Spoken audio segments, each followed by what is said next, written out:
Good afternoon, all of you. My name is Jock Reynolds. I'm the Henry J. Heinz Director of the Yale University Art Gallery. And on behalf of all my colleagues here at Yale, I want to welcome all of you for coming here for this wonderful three-day conference. I would know how busy every single person out there in the audience is, and for you to have made time in your lives to have this wonderful exchange of conversation experience that's about to take place. I want to thank you on behalf of all my colleagues and thank many of you in the audience who've been instrumental to creating the program for this wonderful conference.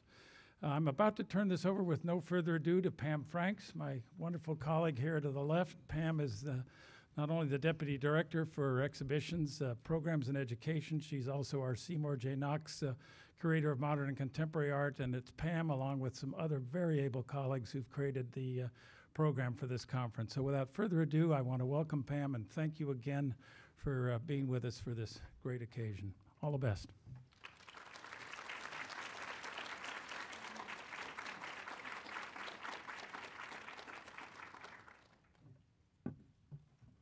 Hello, everyone. Welcome. Welcome to Expanding a Shared Vision, the Art Museum and the University. It's so wonderful to have so many friends and colleagues here. The next 3 days promise to be full of stimulating conversation and inspiring ideas as we explore the rich intersection of the Art Museum and higher education. Recent years have seen a real flourishing of energy and innovation in college and university art museums, and the emergence of a professional community through which we work in dialogue with and with increasing opportunities to learn from each other. This conference is a perfect example, but it's certainly not the first. Over the next 3 days, we have the chance to build on the ideas developed through many meetings that came before.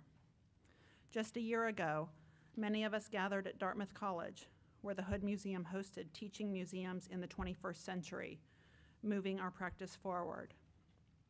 In 2010, the Davis Museum at Wellesley College hosted Core Matters, Students, Faculty, Collections.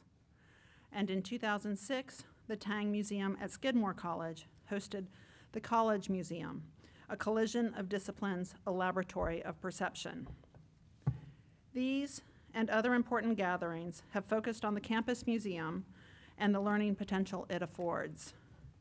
Each of these events has moved the field forward, and speaking for this museum at least, the collegial exchanges they fostered have had a constructive impact on what we do and how we do it.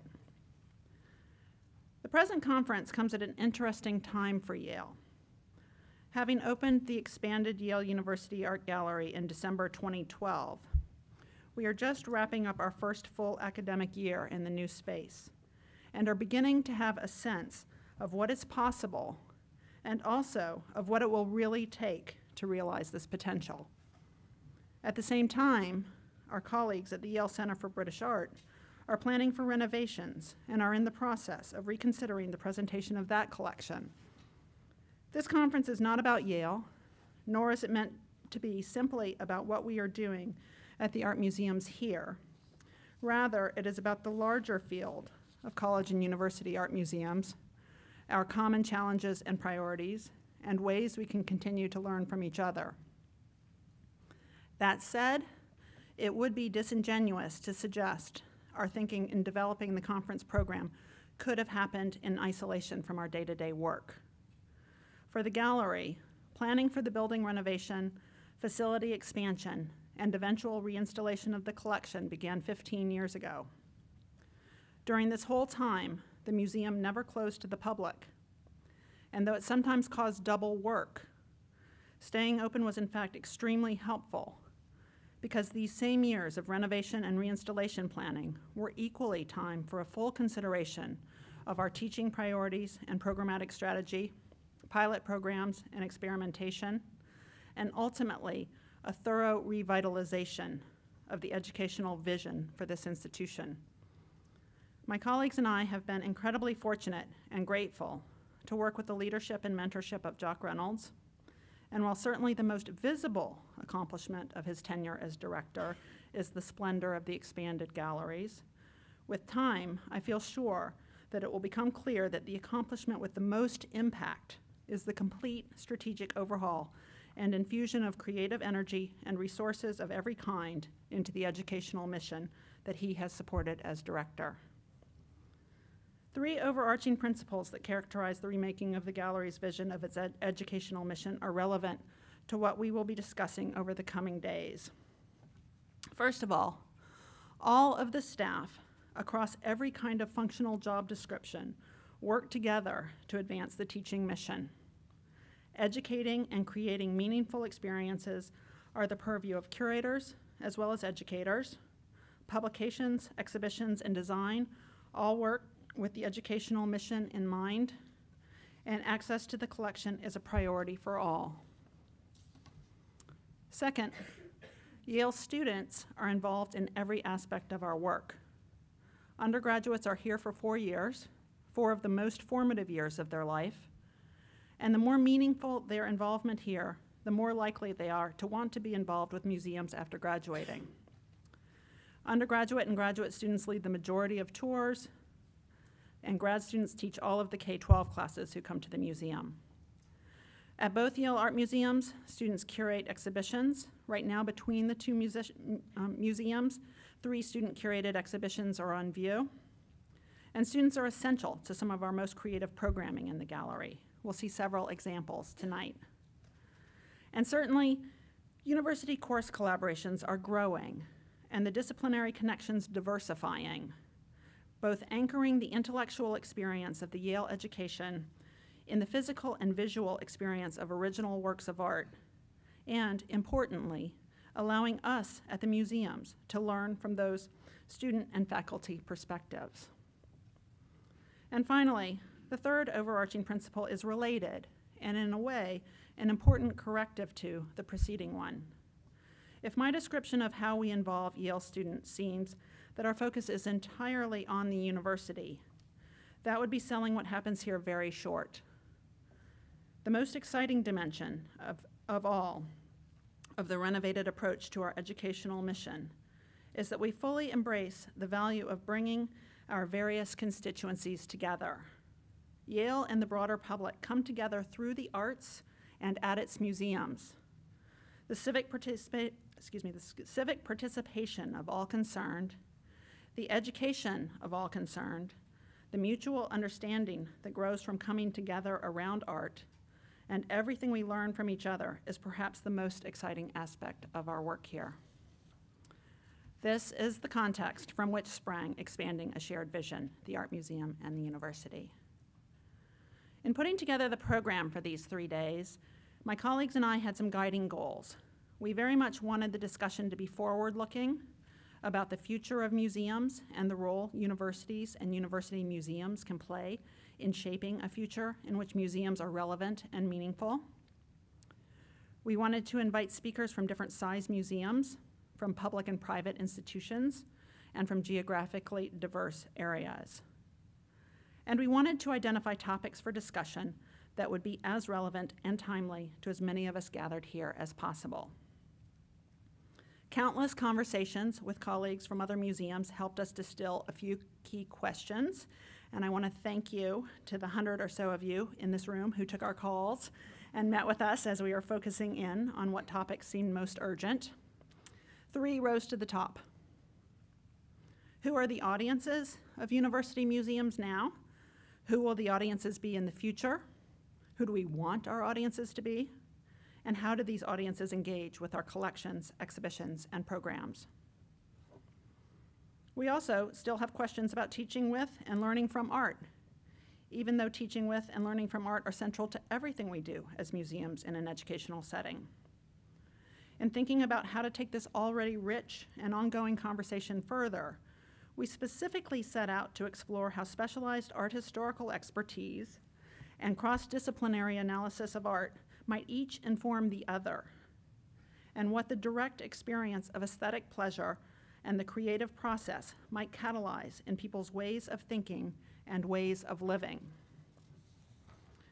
And finally, how might we think about that most specialized of museum professions, the curator, specifically or differently in a university setting?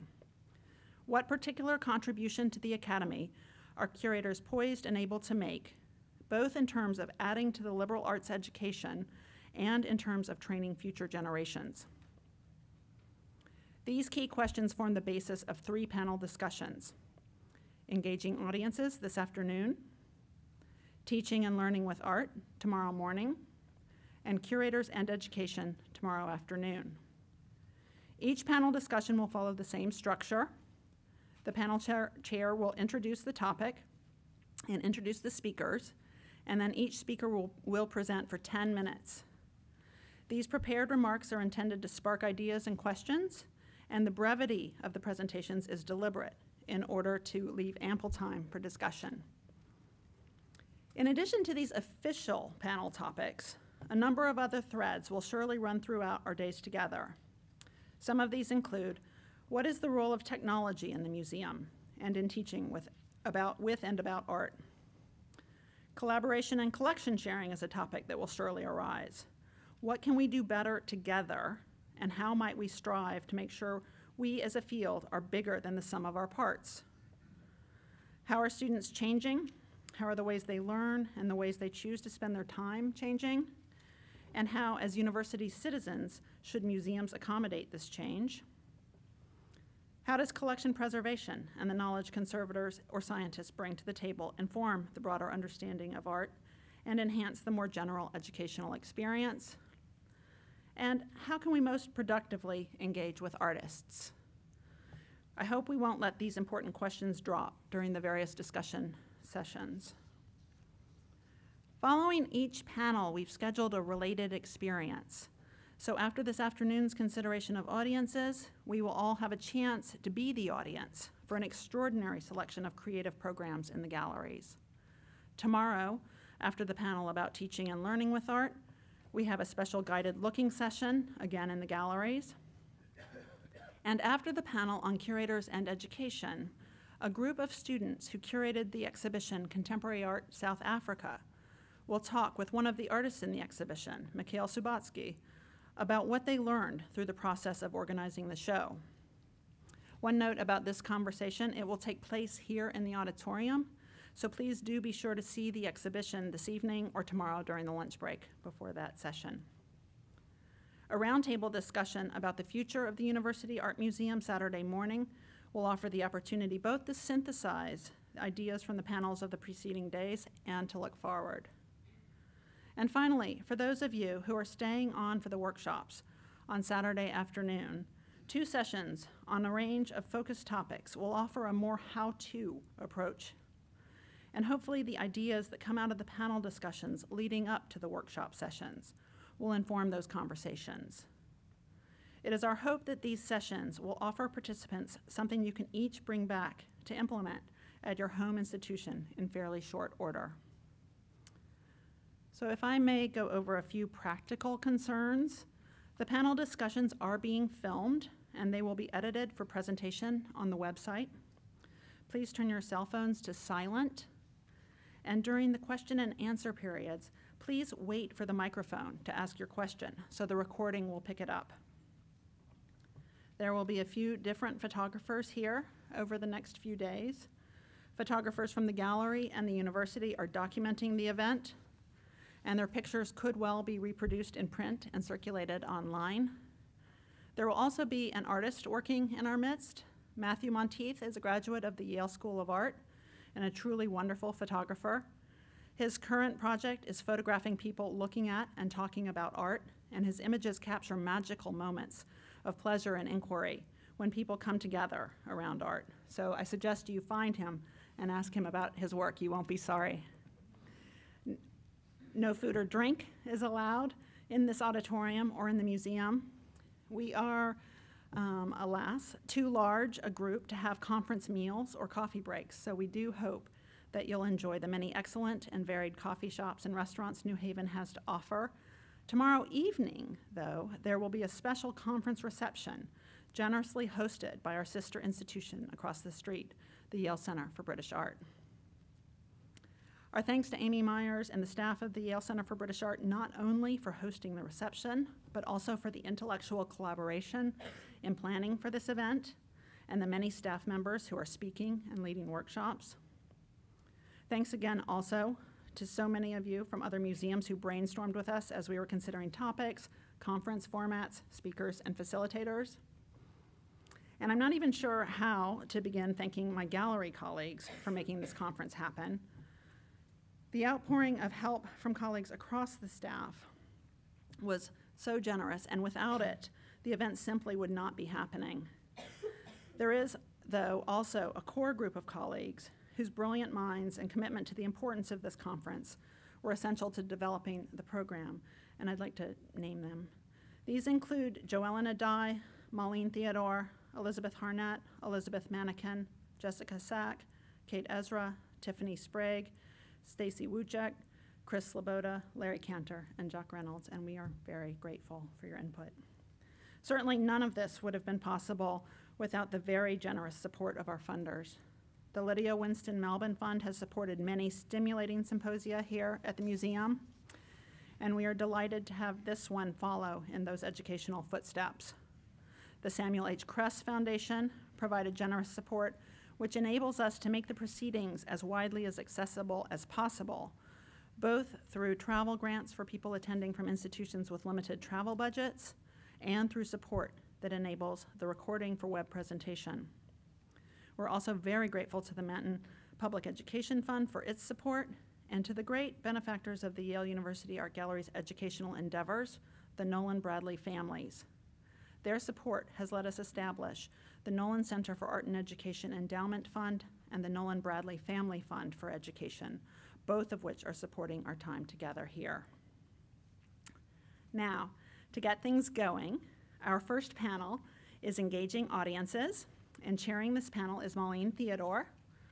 Maureen is the gallery's newly appointed Assistant Curator of Programs as of last November. This position is new. Although we certainly had public programs before, we never had a position dedicated to curating programs. What a difference Maureen has made already.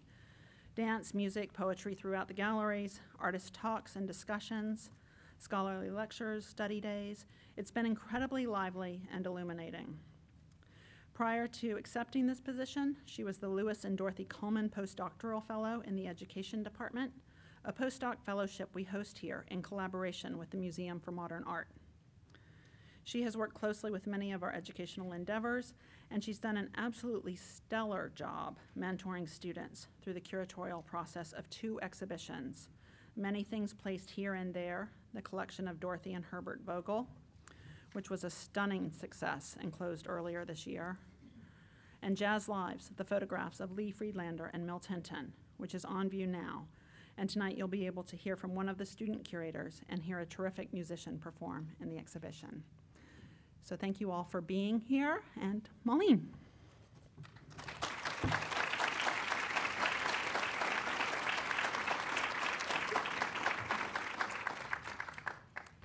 Thank you, Pam, for that introduction. And on behalf of probably everyone, thank you for organizing this conference so thoughtfully. It is a privilege to be here among all of you.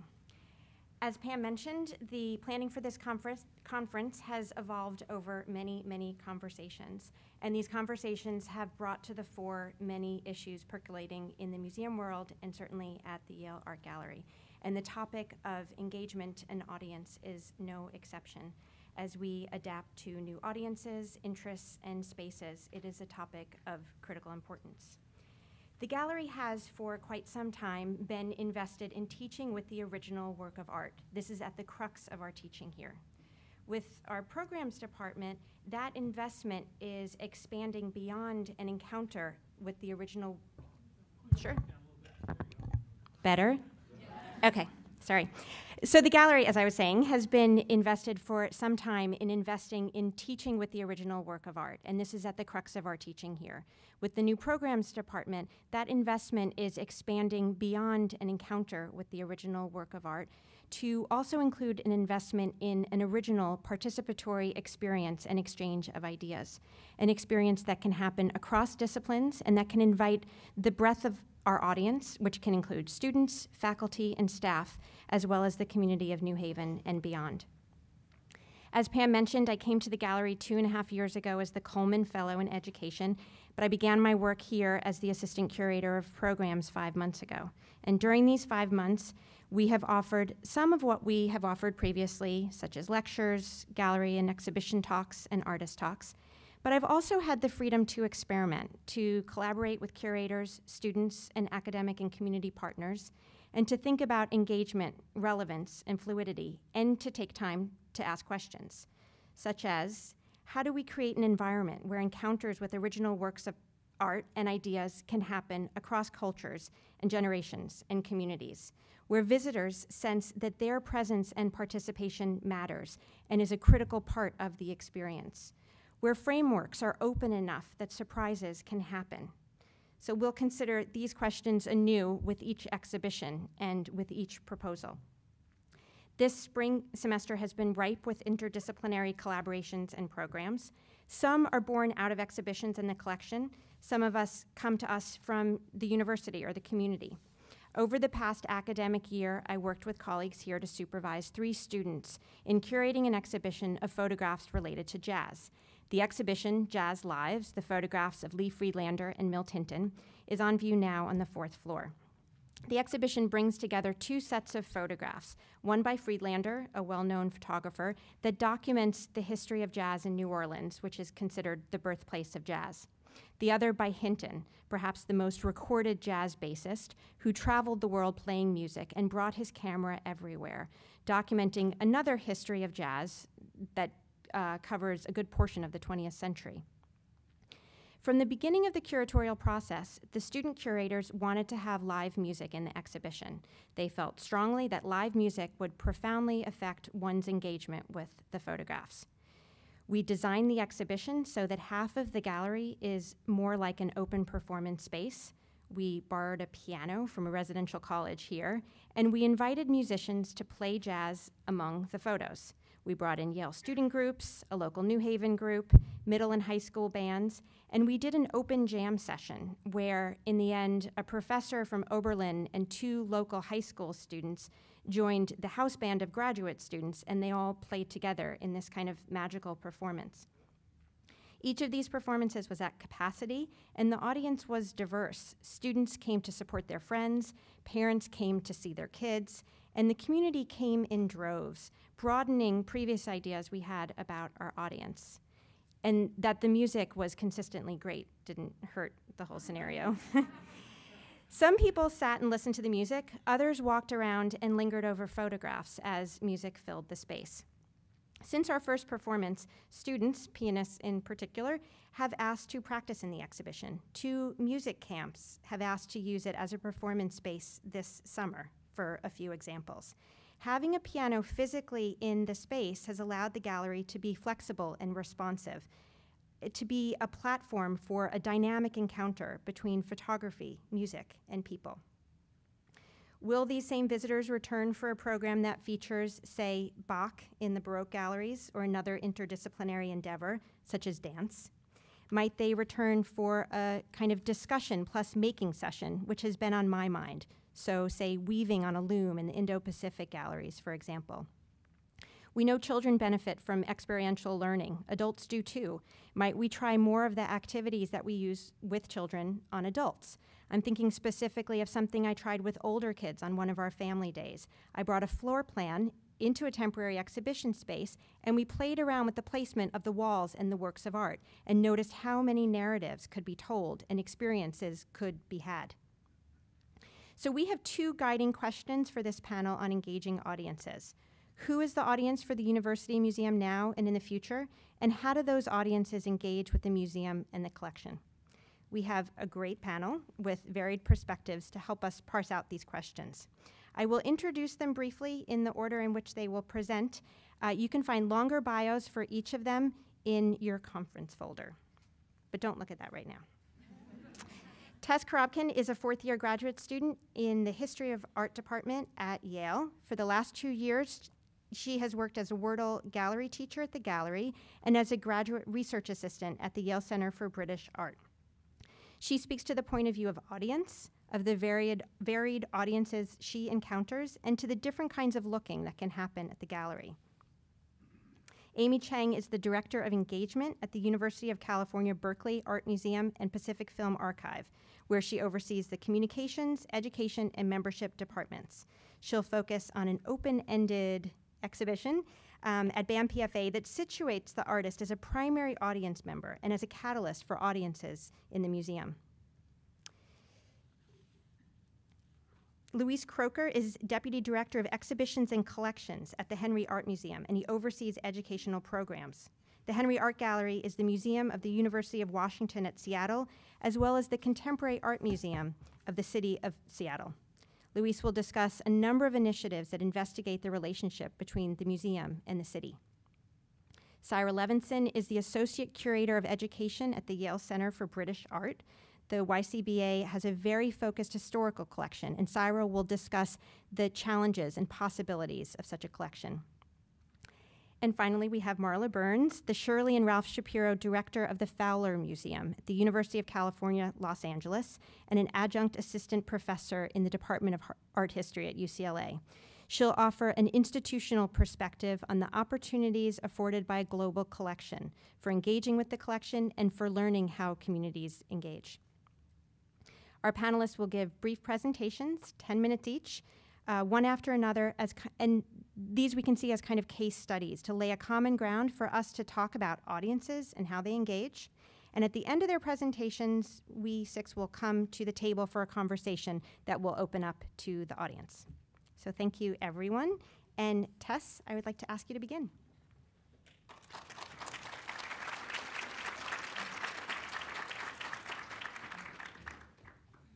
Thank you. Let me just see if, okay. Okay. So I would like to begin by thanking Pamela Franks and Marlene Theodore for inviting me to participate in this conference and express my gratitude to Jessica Sack, the visionary leader of the Wordle Gallery Teacher Program, John Walsh, and my fellow gallery teachers. It goes without saying that museums keep art safe. In the museum, works of art are protected from touch and light, repaired by conservators, watched over by guards, and carefully presented alongside other relevant works. The impulse for safekeeping can sometimes make our museums feel exclusive, as if there is an unspoken, proper way to interact with these precious things. As an art history graduate student studying American art, I am perhaps an obvious member of this exclusive audience. My seminars meet in the galleries and study rooms, and I've researched and written about works in the collection. However, as we will hear on this panel, and as Marlene has already laid out, teaching museums undertake innovative ways to open up the space and welcome many audiences and many ways of engaging with works of art. For me, the opportunity to work as a Wordle gallery teacher, and I'm showing you two of my colleagues at work here, has made the gallery a home to me on campus, a place where I can be dynamically engaged in teaching and learning with diverse members of many audiences. As a gallery teacher, I look closely at works of art with sprawling kindergartners, story-spinning fourth graders, skeptical high schoolers, as well as with adult groups, including Gateway Community College students, learning and retirement groups, and veterans.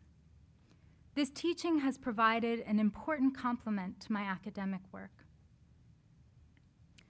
Before graduate school, I worked for 4 years in New York City as a teaching artist and muralist, serving youth in detention facilities, reentry programs, and public schools. And here I'm showing you two of my mural projects.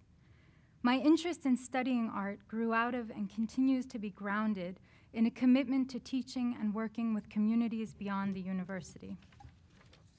I know that these interests are not unusual among graduate students. Many of us, especially those involved in the gallery, aspire to help expand the civic impact of museums and humanities departments. And I hope we will have time today to think about how scholars might contribute more to the public engagement programs of museums. What kinds of positions and collaborations cultivate this? What are the points of our shared interest in the expansion of knowledge about art? These questions speak to a larger set of concerns about what the humanities offer and how we make a case for our continued relevance in the face of increasing inequality and segregation of our educational institutions. Reflecting on my experience as someone who interacts with the museum as both a student of art history and a museum educator, I began to think about another way in which art becomes safe, and that is that it becomes familiar. The risk of familiarity is that art becomes a habit, and we miss seeing what is uniquely powerful about encountering it.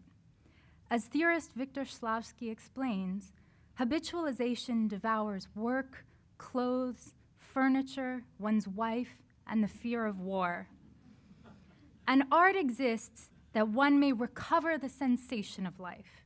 It exists to make one feel things, to make the stone stony. So I want to talk a little bit about what working with audiences at the Yale Art Gallery teaches me about staying awake to the sensation of seeing.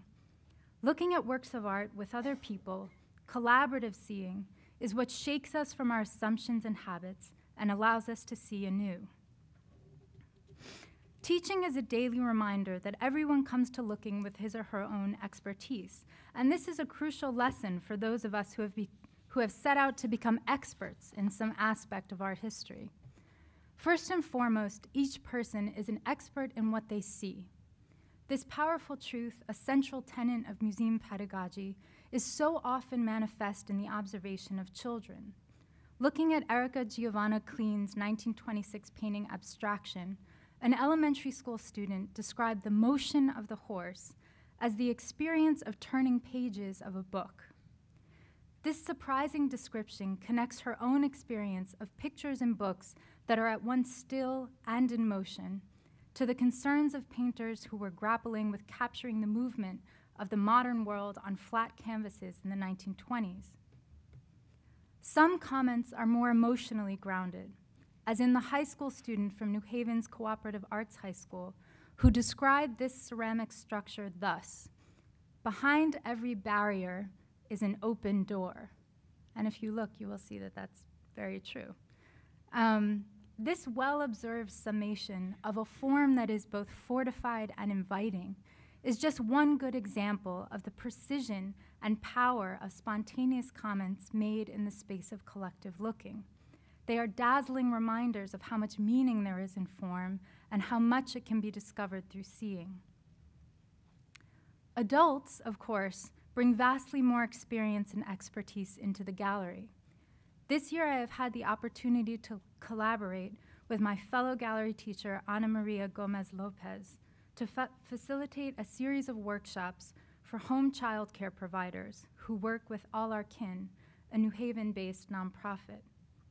The primary language of most of the providers is Spanish, and with Ana Maria's expertise, we have conducted the workshops in Spanish with English translation. This gave us an opportunity to discuss the imprecision of translation, the fact that there is not always a perfect fit between an English word and a Spanish one, and to reflect that there is also no perfect translation for visual experience, no comprehensive set of sentences to encompass a painting. Once we recognize that our descriptions are always in some sense imprecise, always approximate, we are freed to experience the process of putting words to works of art as personal, expansive, and creative.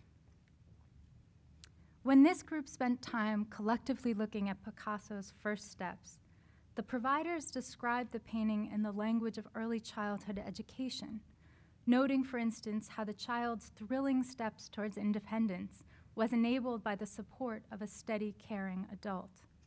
During this conversation, the museum became a space where practitioners could discuss the theories of child care, and it made our conversation about the emotional qualities of the two figures much richer. Another lesson that I learned from collective looking is that encounters with art are not only opportunities to extend yourself, to find echoes of the personal, but also to engage with alterity. That is, to really think about something that is different from you, that is not you. One example of this that stands out to me is the experience of looking at Manet's reclining young woman in Spanish costume with a class of high school students. The class was pointing out signs of masculinity and femininity when one teenager said, "She looks like Biggie." While this may have been intended as a derisive comment about the model's looks, what's interesting is that once the student articulated it, the association became revealing in ways that I think neither he nor I expected. To begin with, there are visual similarities with well-known images of the rapper Biggie Smalls. In particular, the downward gaze over the double chin that appears at once challenging, appraising, and withdrawn. Additionally, Manet's model, Victorine Morin, who was a painter in her own right, was also a notorious figure, known in the Parisian art world for posing as a courtesan. What this comparison does, I think, is restore the confrontational quality of placing a socially marginalized person at the center of cultural production, and it helps us recover the painting's challenge to its audience. Sometimes as educators, I worry that we move our audiences from initial discomfort provoked by a work of art through a process of understanding in which the strangeness of the work is softened, its power to disturb is muted. And so I am grateful for an opportunity to glimpse in a visceral way the viewpoint from which Manet's painting was a radical and even threatening work. I would like to close by talking about audiences of the past. For the last 2 years, I have worked as a research assistant on the Victorian Sculpture exhibition, which will open at the British Arts Centre next fall. My research focuses on the public reception of this sculpture by Hiram Powers.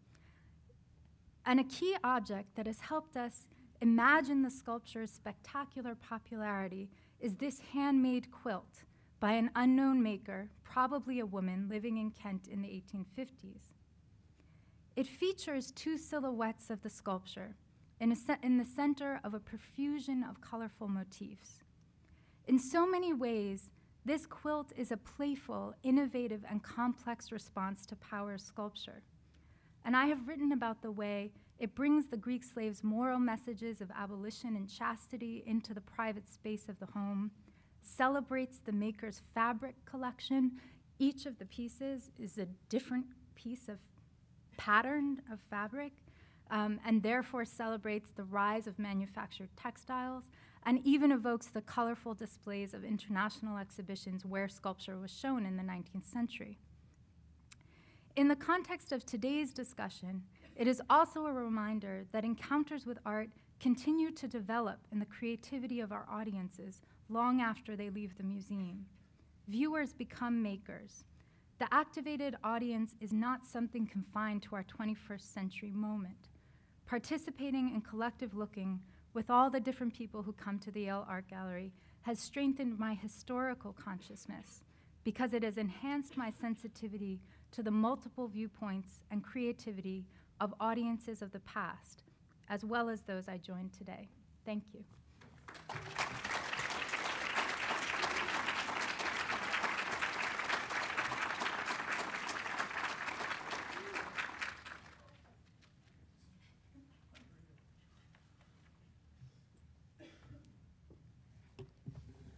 Good afternoon, everybody. Thank you for being here.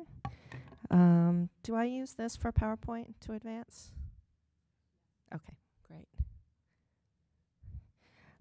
Organized by artist David Wilson with BAM PFA director Lawrence Rinder, and there you see Larry on the right and David Wilson on the left, The Possible has been an experiment in exhibition making and audience engagement.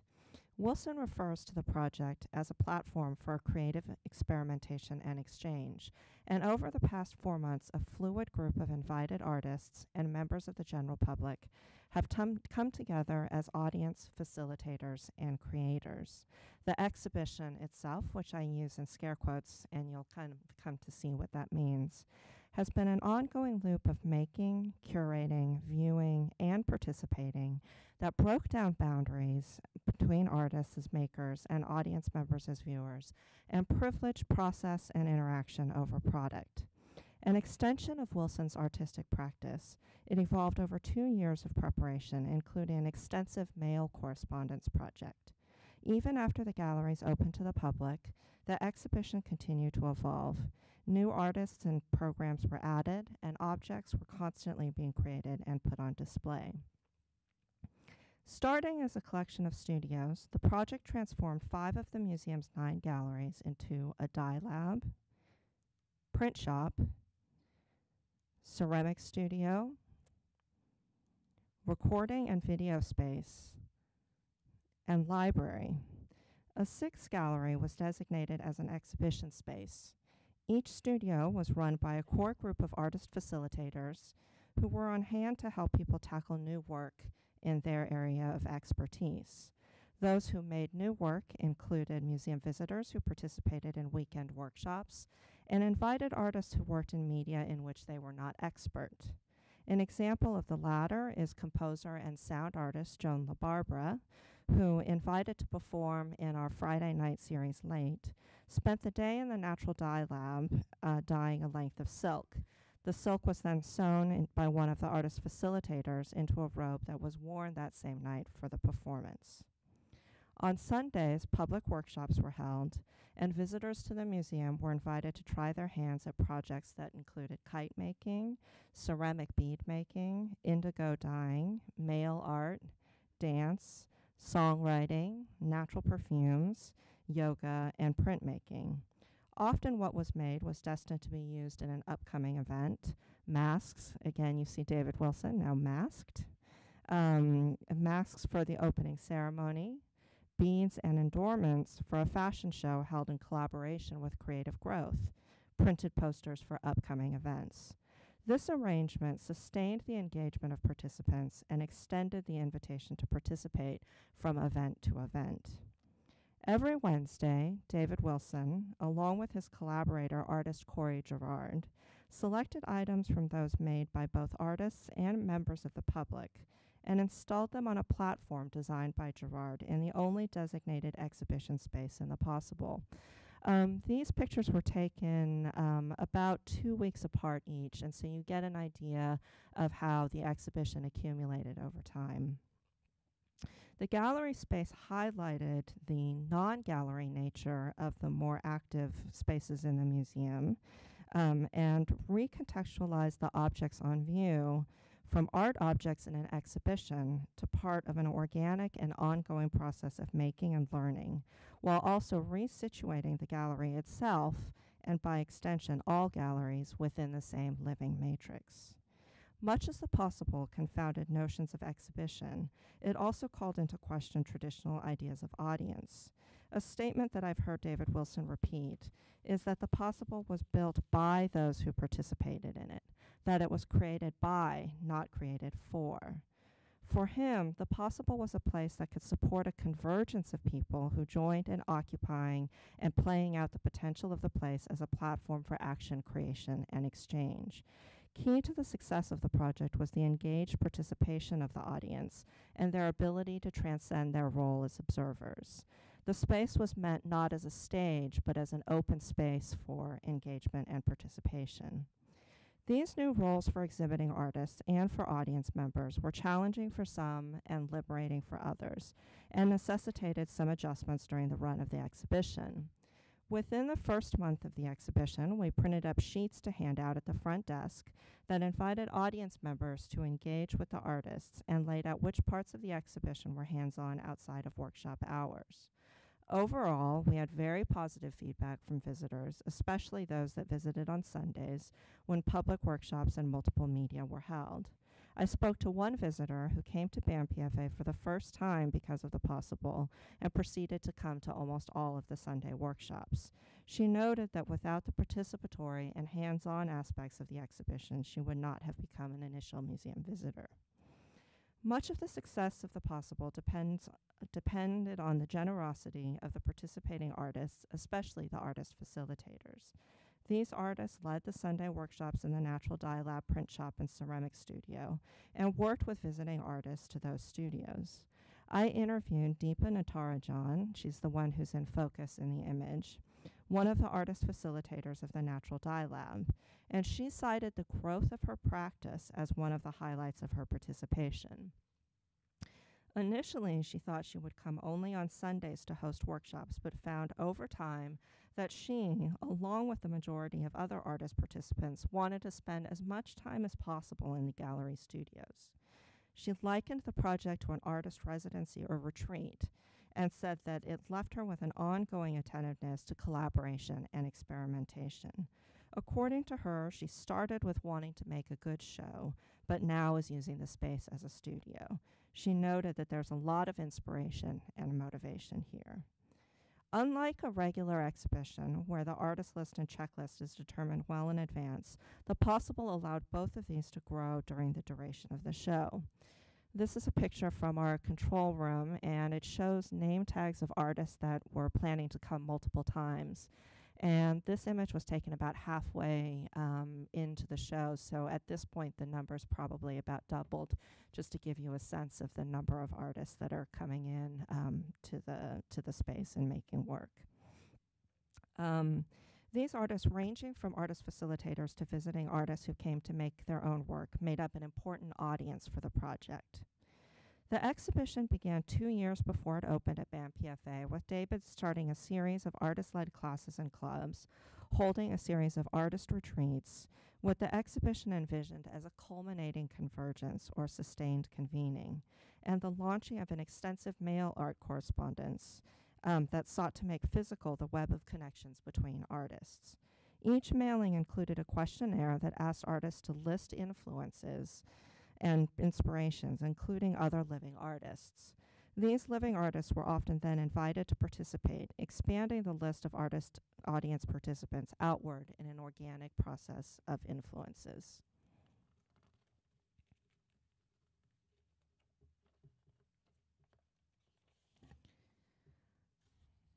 Months before the exhibition opened, David Wilson responded to a series of questions that BAM PFA exhibition curators answer to make sure that the museum staff is aligned in our thinking about our programs. One of these is, why is BAM PFA presenting this exhibition? In his response, David cites BAM PFA's role in supporting and giving a platform to meaningful currents in the Bay Area art community, noting that, quote, "It is the interdisciplinary and collaborative nature that makes this community thrive, and only by embracing the spirit of this community in practice could an exhibition fully bring that spirit to a wider audience. The Possible stretched the boundaries of exhibition making in order to embrace a community in practice, and in the process grew, at least temporarily, to include museum visitors within that community.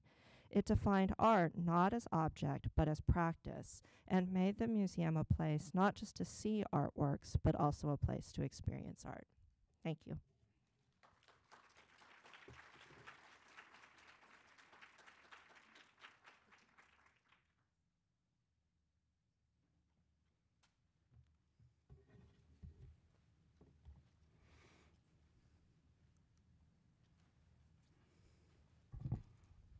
Hello, everyone. I'm delighted to be here. Special thanks to Maureen Theodore and to Pam Franks for inviting me.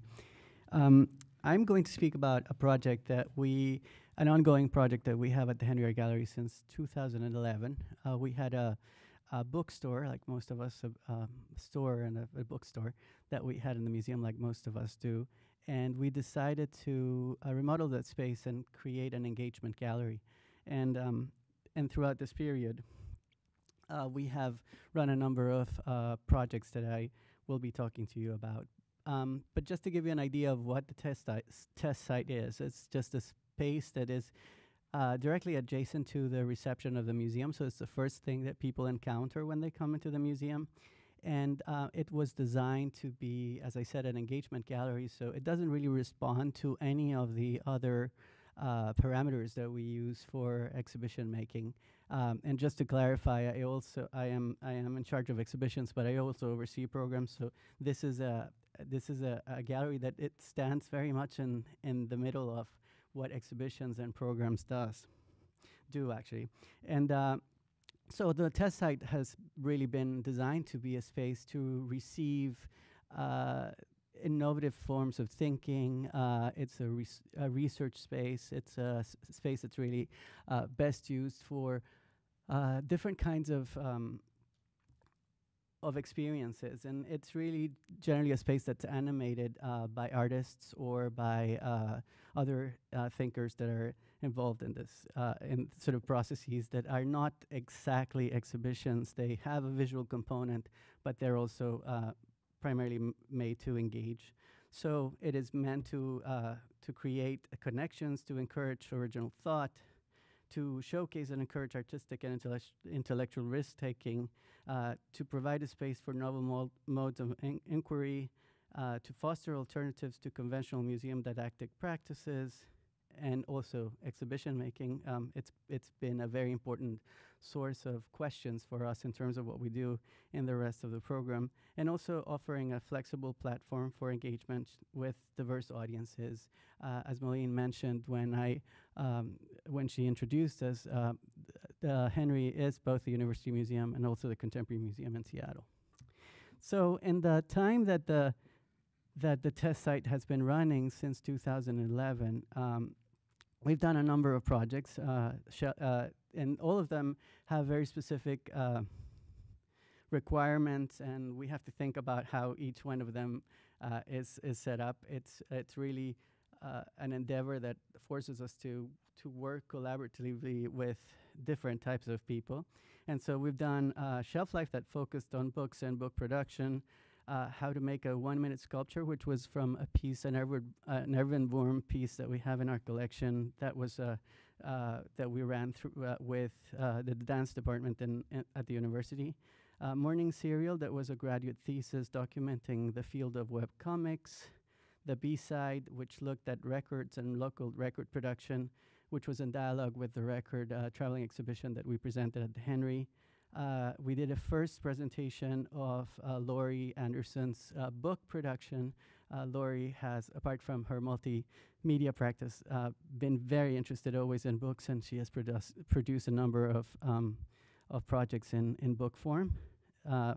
The Dowsing, which was an investigation into slow modes of production in the fashion industry and the relationship between art and fashion. Small Change, which was a student project exploring alternative economies. A student sort of created a currency and created a system of exchange inside of the space. You can see the photograph relates to that. And Downtime, which was an exploration into how people acquire new skills in the internet era. So we curated some videos, some tutorial videos from YouTube, and compare them to real life learning with experts, and I'll talk a little bit more about that. And then we did the two that I'm going to speak about more specifically. Design Lab, which was in collaboration with the School of the Built Environment, and the project that's on view right now, which is Wayne Greenwood notes on Tracy and the Plastics. So Downtime was it was an 8-week presentation. We have largely stayed with the length of the exhibitions that run in the museum, and this is perhaps one of the things that we've learned, that each one of these projects has its own characteristics, and perhaps this is one thing that we might change. And what we did was we actually were trying to find out how people learn new skills, and of course with YouTube and so many tutorials, we decided to select a number of topics. It was the summer, so we were learning how to make kombucha and how to make yourself look like a movie star with extreme makeovers, and you see some people dancing, learning how to dance to music videos. And so what we did was we had a presentation, as you see, during the yoga class with the 3 concurrent videos running with online tutorials. And then at the end of the week, we had a workshop where we had a person who was an expert in that area and who came and taught in person. So people came every week and explored both the online content and also the in-person learning. One of the interesting things that we've learned from the test site is that these things more or less in line with what Amy was saying, seem very simple, but at the same time are incredibly labor intensive, and they require that we invest a lot of time and effort in making them happen. So the other project is this year-long collaboration that culminated in a 12-week presentation addressing a major thoroughfare in Seattle called Aurora Avenue.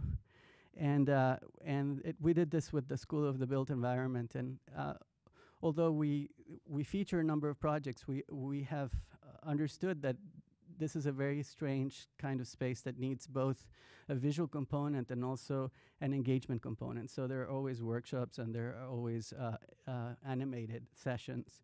But one of the interesting things in terms of the visual component is that it's not really guided by traditional curatorial notions. So sometimes the space doesn't look so great, for instance, in this project, but it was incredibly active and alive, and that was a very important thing. So one of the things that was done during this project was to invite the community to discuss this area, an area that is in urgent need of redevelopment. And of course, Seattle is a growing city, so this is a pending task. And so every week there were sessions that discussed the history of the avenue, the way that it came about, the ecology, the community, and all different issues where experts from the community, either from businesses or from the university or people who are involved, decided to come and host this sessions that were public sessions and anybody could attend and participate in. And finally, the project that we have on view right now is this project.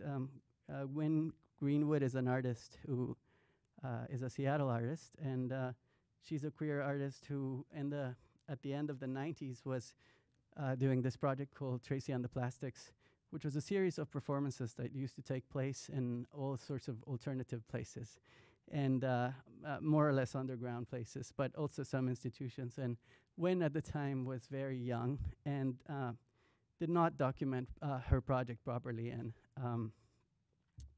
but her project did not go unnoticed. She was part of the Whitney Biennial, and as part of a studio visit that I did with her last year, we started to talk about her interest in documenting that period and to revisit the project in light of the changes that have happened in politics and vis-a-vis the queer community, especially gay marriage, and also the changes that Seattle is going through.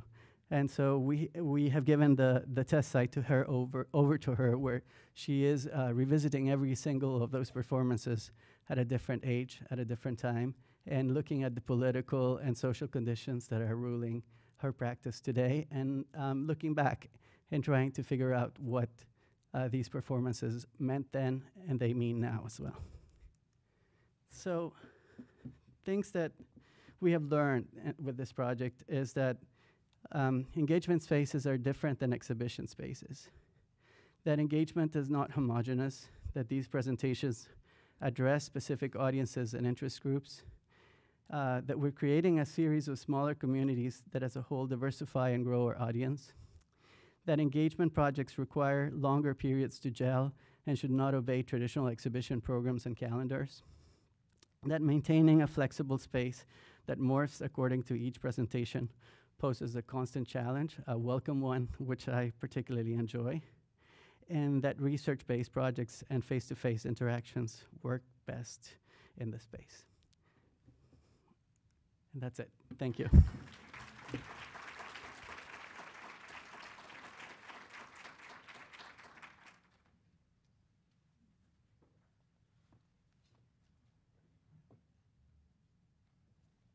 Well, thank you all for being here. If you need a second to stretch, please do. Thanks also to Pam and Maureen for the opportunity to talk to you all today and to gather some feedback, hopefully, from you about a project that we're working on at the Yale Center for British Art. Francis Harwood's bust of a man has a strong presence. It stands alone, face to face with the viewer, not defined by or in relation to any other figure. Its interpretation as portrait, type, king, slave has been in question since the 18th century. Many viewers feel that they can identify with the sculpture, that it reminds them of someone they know. I've seen visitors posing for photos with the bust in the galleries. It's essential that we, as a museum, acknowledge and value the unique perspectives and connections to objects that our audience makes.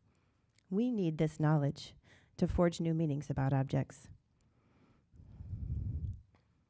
As a museum educator at the Yale Center for British Art, I'm in a position to live and work with, teach from, and talk about British art with many audiences, from first graders to scholars in the field, and a broad spectrum in between. Starting on the top floor of the museum, the galleries at the YCBA tell the story of 18th century British art from the Tudor period through the birth of a national school, ending with the Romantic painters J.M.W. Turner and John Constable. The other floors include space for rotating special exhibitions, modern and contemporary art, a study room where one can view an extensive collection of prints, drawings, rare books, and manuscripts, and a library. So please come visit while you're here. The YCBA is located in a city, the city of New Haven, with a diverse population, particularly within its public school system. Within the first year of my tenure at the YCBA, a colleague and I met with the principal of a local arts high school to discuss ways we might collaborate. She asked us point blank, "Why should I send my students to your museum? What relevance will there be for them? And how can you guarantee me that they'll feel comfortable when they visit?" Her concerns reflected a sense that a collection of British art at an elite private university had little to offer New Haven public school students and might in fact be an uncomfortable experience. Indeed, the sparse images of people of color often reflect problematic 18th century notions of difference. As you step off the elevator on the 4th floor and turn to the right, you see two commanding portrait paintings. One is a full-length portrait of Mountjoy Blount, the first Earl of Newport, painted in 1637 by Anthony van Dyck, a Flemish painter who was active in England in the 17th century. Hanging across from it is a compositionally similar painting titled Charles Stanhope, 3rd Earl of Harrington, by Sir Joshua Reynolds, painted in 1792. Reynolds was the first president of the Royal Academy, and the pairing is meant to illustrate the portrait conventions established by Van Dyck and embraced by Reynolds and other British painters. The gallery space between them is a key stop on most introductory tours of the collection, and many docents include these objects on school tours. A crucial difference between the two paintings, however, is that there are two primary figures in the Reynolds painting. Sir Charles Stanhope is pictured with a young black boy dressed in a soldier's uniform standing next to him. While not mentioned in the title, this boy is represented as a page whose status as either slave or servant is unknown. In fact, there's no record of this figure's identity or relationship to Stanhope in the Provenance archives. For many students from the city of New Haven who visit our museum, this young boy is one of the few figures who looks like them in a painting on display. This could be an alienating experience and represents an interpretive challenge for us as the museum. How do we create relevance and productive engagement? If we're successful, the YCBA might provide an opportunity to confront the difficult imagery of British imperial power and racialized subjugation with 21st century eyes. The museum's tremendous collection representing British artists and reflecting the British Empire from the 18th century to the present day could be an important and useful resource for students in ways that we have yet to imagine. Their new perspectives, in turn, may change the way we view our objects. In order to explore this further, this interpretive challenge, I'm working on an exhibition with co-curators Meredith Gamer and Esther Chadwick, both graduate students in the art history department here at the university. The exhibition, titled Figures of Empire, Slavery and Portraiture in 18th Century Atlantic Britain, was motivated by observations and interpretations that I've collected from visitors, including school groups. Opening in October, it will explore the multiple and complex relationships between slavery and portraiture in 18th century metropolitan Britain. Through wall text and a series of audio interviews, the exhibition will acknowledge the difficulty, but also the work by scholars and artists to reckon with this difficult imagery. Portraiture is a vitally important artistic genre in this period. It's also, we argue, a category of representation that sheds new light on the relationships, tensions, and contradictions engendered by the British transatlantic slave trade. 3 key themes include the centrality of slavery to the economy, art, and culture of this period, the essentially representational and constructed, as opposed to documentary and objective, nature of the portrait image, and the mutability of historical artifacts and the stories we tell about them over time. In 18th century British portraits, each person and object included are social signifiers, and all are intricately connected within the picture plane. Gestures, gazes, attributes, clothing, setting, and physical proximities all work to reproduce and reinforce identity. Black figures in 18th century British portraiture tended to be at once physically visible, yet socially invisible, their identities overwritten by and subsumed within those of the named white portraits. Yet the social, economic, and cultural force of slavery impacts all of the figures in the works of art included in the exhibition, not just the black figures. Recognizing and interrogating this complex web is essential to opening new ways of seeing. In paintings like Sir Charles Stanhope, the beautifully rendered surface has created a glossy fiction of slavery.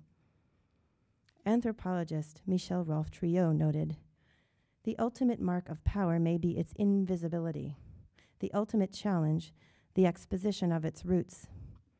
We know now that narratives are made of silences, not all of which are deliberate or even perceptible as such within the time of their production." Literary theorist Saidiya Hartman asks how we construct a story from impossible speech, respecting the limits of what cannot be known while representing the nameless and forgotten.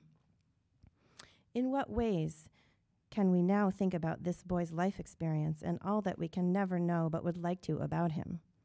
Again, Hartman reminds us that the intent is not to give voice to the slave, rather to imagine what cannot be verified. Our own questioning in the present adds layers of meaning to this object. Museums are responsible for helping audiences engage with and find ways into the collections of our respective institutions. Many, if not most, collections of European art hold traces, depictions, and legacies of colonialism and subjugation. Confronting this problematic imagery requires new questions, new interpretations, and new strategies. How can we productively engage with a painful history through works of art? Can we uncover lost lives and forge new relationships between the unknown individuals in our objects and those who come to see them? By positioning contemporary response within a continuum of historical meaning, a flexible history is created. It's through conversations with painters, students, scholars, that I now see the unnamed boy in the Reynolds painting as a portrait, despite what little we know about him. His carefully observed features and lifelike appearance seem to suggest Reynolds was painting from a model. We can begin then to imagine an encounter, if not between the two figures in the painting, who may never have met, but instead between the artist and a person who looked very much like this boy in Reynolds' studio in London, close to the turn of the 19th century. I would argue that by asking our audiences to bring their own lived experience to new and unfamiliar content, we encourage them to place this unique knowledge and experience in relation to a work of art and its history, begging new questions, new lines of research and scholarship. If we do not, we risk keeping the master narrative of Western art history intact, unquestioned, and unchanging over time. Thanks.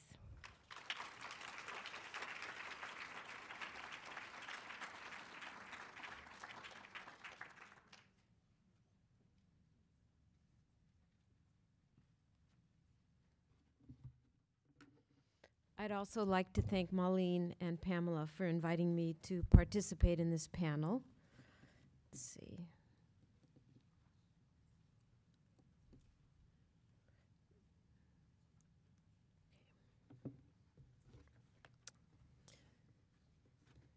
This is the Fowler Building, all dressed up for its 50th anniversary party last October.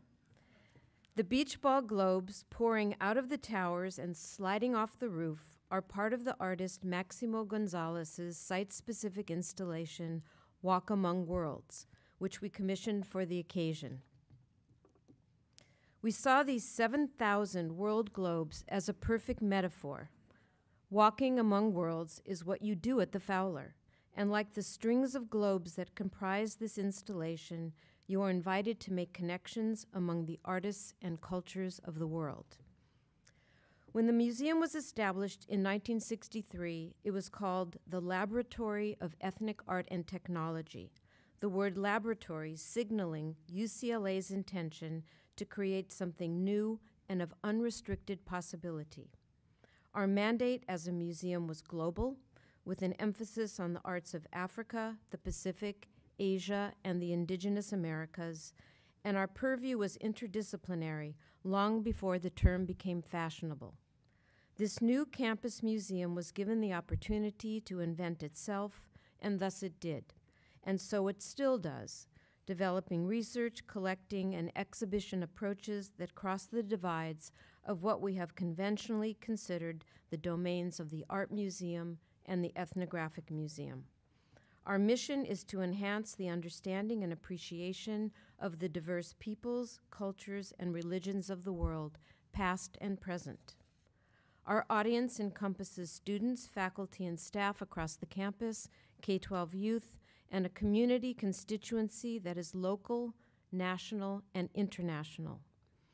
My emphasis today is on the Fowler's engagement with the greater Los Angeles area, which has one of the most ethnically diverse populations in the country. Indeed, Harold Williams, longtime former president of the Getty Trust, has characterized the Fowler as the most relevant museum in Los Angeles, given our convergence between the cultural diversity of our programs and that of the city itself. The Fowler's foundational exhibition of its permanent collections, Intersections, World Arts, Local Lives, which opened in 2006, sets the tone for a lot of what we do. It does not use geography or chronology as organizing principles, but instead is defiantly cross-cultural and thematic and has the goal of raising questions, stimulating debate, and inspiring wonder. Just the kind of thing to be encouraged in a university setting. According to the 2010 census, LA's largest and fastest growing community is Latino, and at 48%, it dominates Greater Los Angeles's population. Of course, this community has a great deal of internal diversity. The majority are immigrants from Mexico, and the rest are from across Central and South America. The Fowler's programs and collections reflect these demographics, and since I started as director in 2001, we have presented 11 exhibitions on popular and contemporary themes or genres featuring Mexican, Mexican-American, or Chicano artists. We have partnered closely with UCLA's Chicano Studies Research Center and its director, professor, and curator, Chang Noriega, and with UCLA's Latin American Center to draw on campus resources and expertise, and to expand our reach into the community. One of the strongest targets of our K-12 outreach is to inner-city schools with high percentages of Latino students who find their heritages and family stories reflected in the exhibitions we present. 20% of UCLA students self-identify as Hispanic. Here is the LA-based Chicano artist Gronk, painting a wall mural as part of a participatory gallery experience. Gronk spent exceedingly more time interacting with students and visitors than he did painting, finishing that painting in about 5 minutes. And when he did engage them, he engaged them directly in debates about the rights of immigrants and other timely social and political issues, and the role of artists in discussing these timely matters. 1 year later, in 2011, we opened Mapping Another LA, the Chicano Art Movement, a partnership with the Chicano Studies Research Center again, and part of the Getty's major LA citywide initiative, Pacific Standard Time. Over 1,000 people attended the opening. Not a surprising number, given that 53 Chicano artists of multiple generations were included in the exhibition. This ambitious effort mapped the diverse social networks among Chicano artist groups and art spaces in LA, largely during the 1970s, and featured work that explored the uncharted spaces between Mexican tradition, Chicano vernacular, and American modernism, as expressed dramatically in this restored mural that you see on the screen from 1971, one of LA's first, which originally hung at the Goes Art Studio. And here's an early slide of showing you the street view of the mural. Mapping Another LA was, in effect, a mirror of the Fowlers' own emphasis on the intersections between world arts and local lives.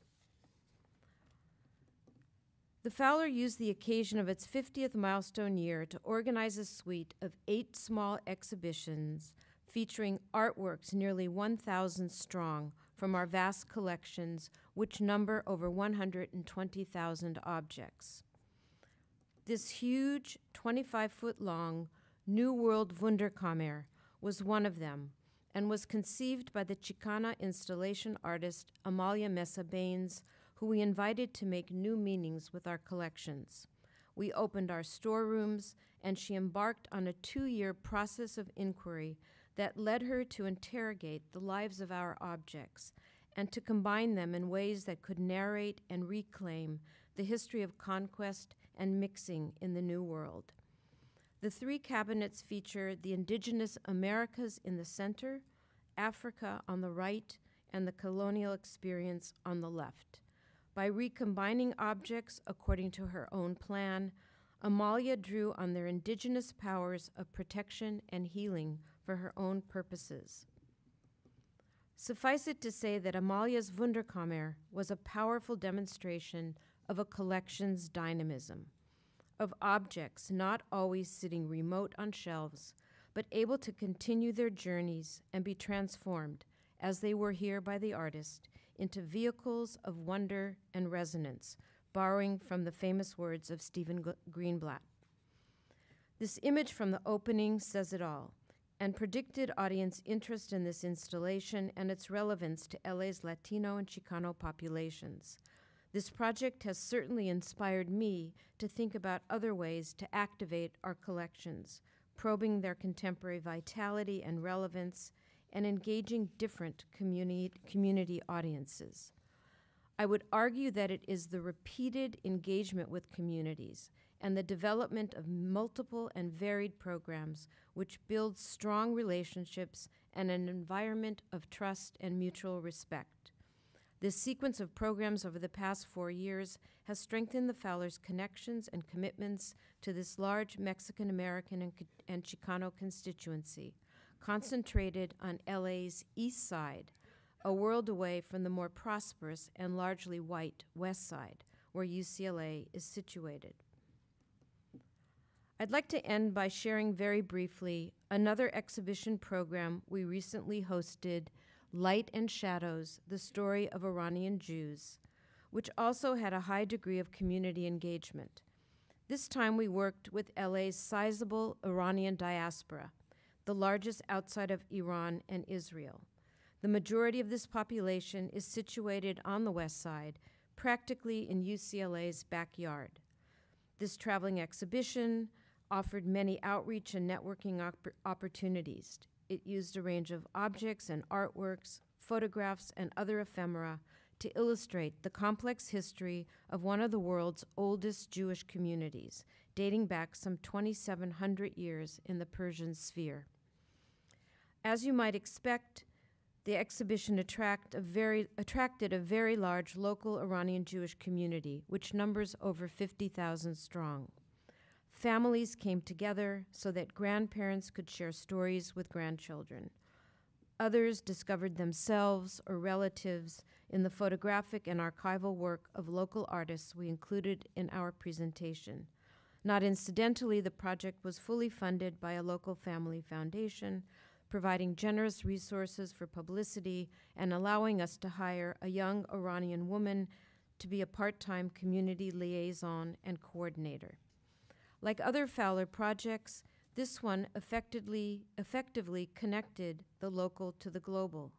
To our surprise, Light and Shadows also proved to be extremely attractive to Fowler members and other audiences, even if they were largely West Side and mostly Jewish, but not only, who were intrigued to learn more about the little-known history and rich cultural and artistic contributions of this highly visible LA population. This was not the first exhibition the Fowler has done on the local Iranian community, nor will it be the last. The strength of the relationships established and the goodwill the project fostered make it incumbent upon us to follow up, either with public programs or with another exhibition, to reinforce and deepen our community engagement, to diversify our audience and our membership, and to secure additional financial support. Success in these efforts, I maintain, firmly rests with what we do to keep such relationships relevant and vital. But perhaps the greatest challenge is to find ways to cross-pollinate the communities we engage so that Chicano audiences come to the Fowler to learn about the arts and histories of their Korean or Japanese neighbors, or Iranian Americans to experience the arts of other immigrant communities, likewise seeking to maintain their distinctive identities and cultural visibility in our increasingly homogeneous world. Thank you.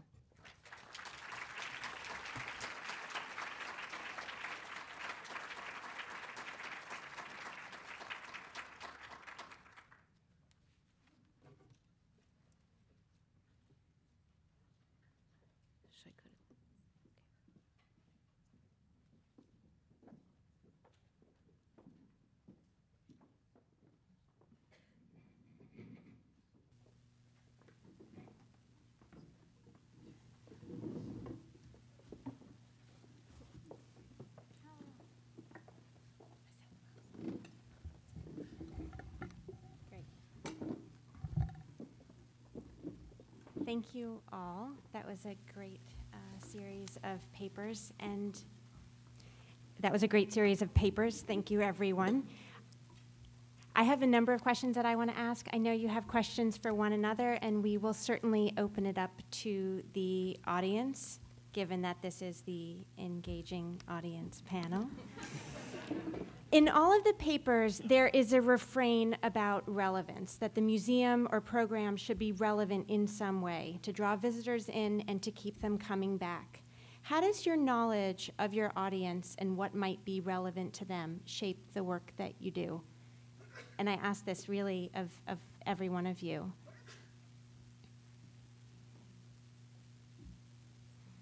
Does anyone? Why is everyone looking at me? Luis. I think particularly with the project that we are conducting, relevance in terms of what is germane to the contemporary conversation is very important, but also issues that affect the community as such. Whether the community of artists or the community as a whole are very important. So that really informs the kind of choices that we make. So we don't really make choices thinking of numbers and figures, but rather what's relevant and who can we bring in and what can we do to activate the space and to generate a larger narrative. I think over the course of the time that the project's been going on, we're beginning to see how the space behaves, but it certainly this space is one of the spaces that requires that we're active listening, because that's a very different thing from being reactive. It's more responsiveness rather than reacting, and also trying to see that we're not imposing narratives onto the community, but listening for the things that might be coming up, for the things that need discussion, for the things that need highlighting. When you began test site, was it meant to be one test site, or did you know it would be a series? No, we knew that it was going to be a series. I think in the beginning, it was born out of. It's actually interesting because it sort of relates to what I was saying before. It was born out of something that we were seeing that was happening in art practice, which was essentially kind of the birth of social practice, which many of you know. And so there were these kinds of interactive projects. And although the test site was never, its mission to look at that, it very quickly became clear that we needed to adjust what we were doing, and that we were actually trying to create a space where inquiry was more important. So something that's more research-based, or something that needs to be figured out in the space, which is what really makes this project very challenging. And I was saying to my fellow panelists before we started that in some way, test site for me is like a constant learning experience. It's never something that's finished, but rather a series of questions. And I think my presentation probably in so many ways reflected that, because I think that the issue of engagement as a whole is something that we use as a word that is all-encompassing, and it's actually a really complex issue.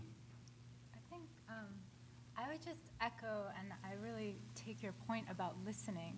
And thinking about connecting that to relevance when you're working with a historical collection, is that some of what you do is you just believe it's relevant. Like that's, I feel like a lot of what I bring as someone who has spent a lot of time reading and looking at objects is I bring the conviction that it's worth doing that and that it might be relevant. And once you've set that as the kind of foundation of the space, then your ability to listen for what people are finding in their looking or in their making is much more open. Because I really take your point about not imposing narratives on people when they come into the museum. Yeah. The Biggie Smalls comparison would never had happened. Right. Yeah.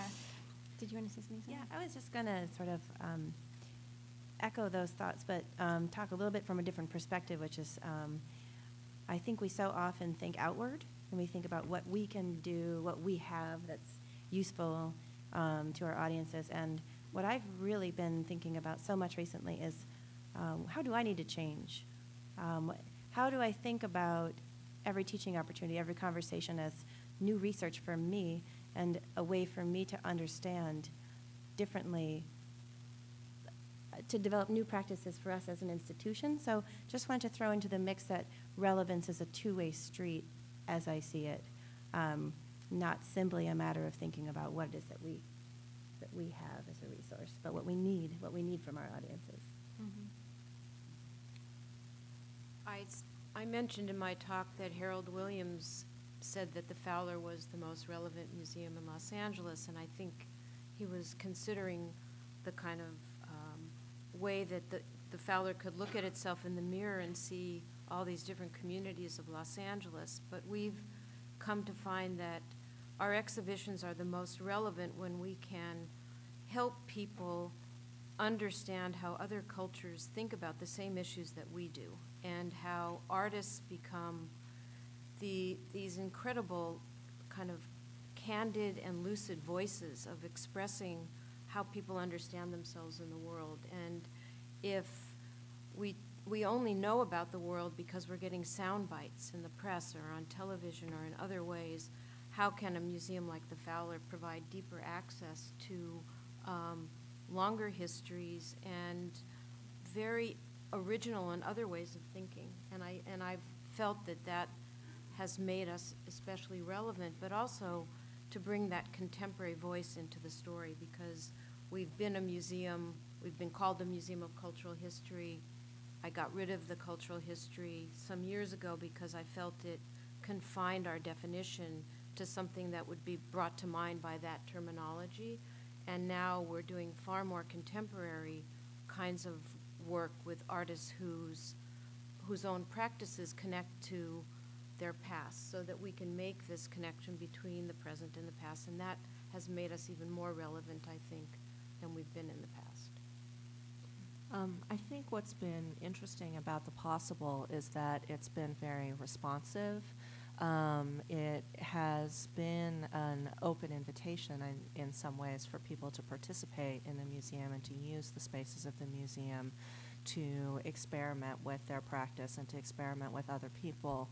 And it's been a little bit of a learning experience, I think, for the museum, where things that may seem impossible from a sort of programming perspective, you know, how can you suggest something and then have it happen next Tuesday, is something that can actually happen within the context of the Possible, because it's been established that way. There's sort of a weekly email that lets people know this is happening on Tuesday, and then when somebody comes up with something the Friday before, a lot of times the answer has become yes instead of well, let's talk about next year. So that's been an interesting kind of responsive experience with the project. Were you aware of an audience for the Possible in planning it? The audience for the Possible, I mean, I think when I was talking to Pam about the possibility of this panel and either being on this panel and thinking about audience, we knew that the artist audience was a huge part of it. It was sort of part of David's practice and something that he'd been working on really for years, this kind of planning of convenings. And so those hundreds of artists we knew would come. What we weren't sure about, but that we suspected would happen, is that people would come as well, and that has happened. Because they're interested in learning, you know, a particular thing on a particular day. So similar to what Louise said, it's a sort of series of smaller communities that come together around specific subject areas or topics or crafts. And will you replicate the Possible with a different artist, or is the Possible directly linked with David? I think the Possible is directly linked with David. There's the possibility that we might experiment in other ways with other artists that might have some of the same sensibility, but that's very much linked to his practice. Another theme is the idea of a laboratory or a kind of open-ended, process-oriented space where experimentation, participation, and making is privileged. Institutionally, how do you account for that? How do you find partners outside of the infrastructure of your museum? And also, and this is something that I think has come up in conversation, how do you keep things open and resist a kind of codification?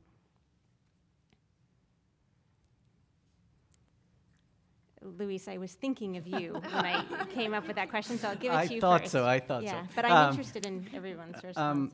Actually, yes, we do. We do have a lot of partners, and artists are great partners, certainly. But we also look at the community as a whole. It's really a space where we do not hold the power. It's an interesting thing for a museum, you know, and to look at it. It's part of the program, and it's something that we plan as part of the exhibition program, but it has its own life. And so we really, for every presentation, need to find the people who can populate the space and can distribute the knowledge that is adequate for that specific project. So, for instance, this summer we're doing an experiment, which is not really to bring people into the museum, but to send them out into the community. So we've asked a number of artists who are interested in producing work that engages the environment to do a series of field guides. And the space will only function like an orientation center at a state park, and so you'll find it's a series of tours that happen in the mountains or in parks or in different places. So we're asking the question there, you know, if you provide knowledge and people don't necessarily, the knowledge does not happen necessarily in the space, are people creating some sort of loyalty to the institution as well? So the answer, again, is yes. And then in terms of how do we keep the space flexible, I think with a lot of difficulty, because it's, I think that, even I think I'm very flexible, but institutions by definition are not, and so we run into a lot of problems in thinking about because unlike the possible, our space is like that all the time. So we really need to find that balance between planning in advance and then having a certain amount of flexibility to make things happen. Perhaps not from. We can't make a garment in the morning and then wear it in the evening, but being flexible enough to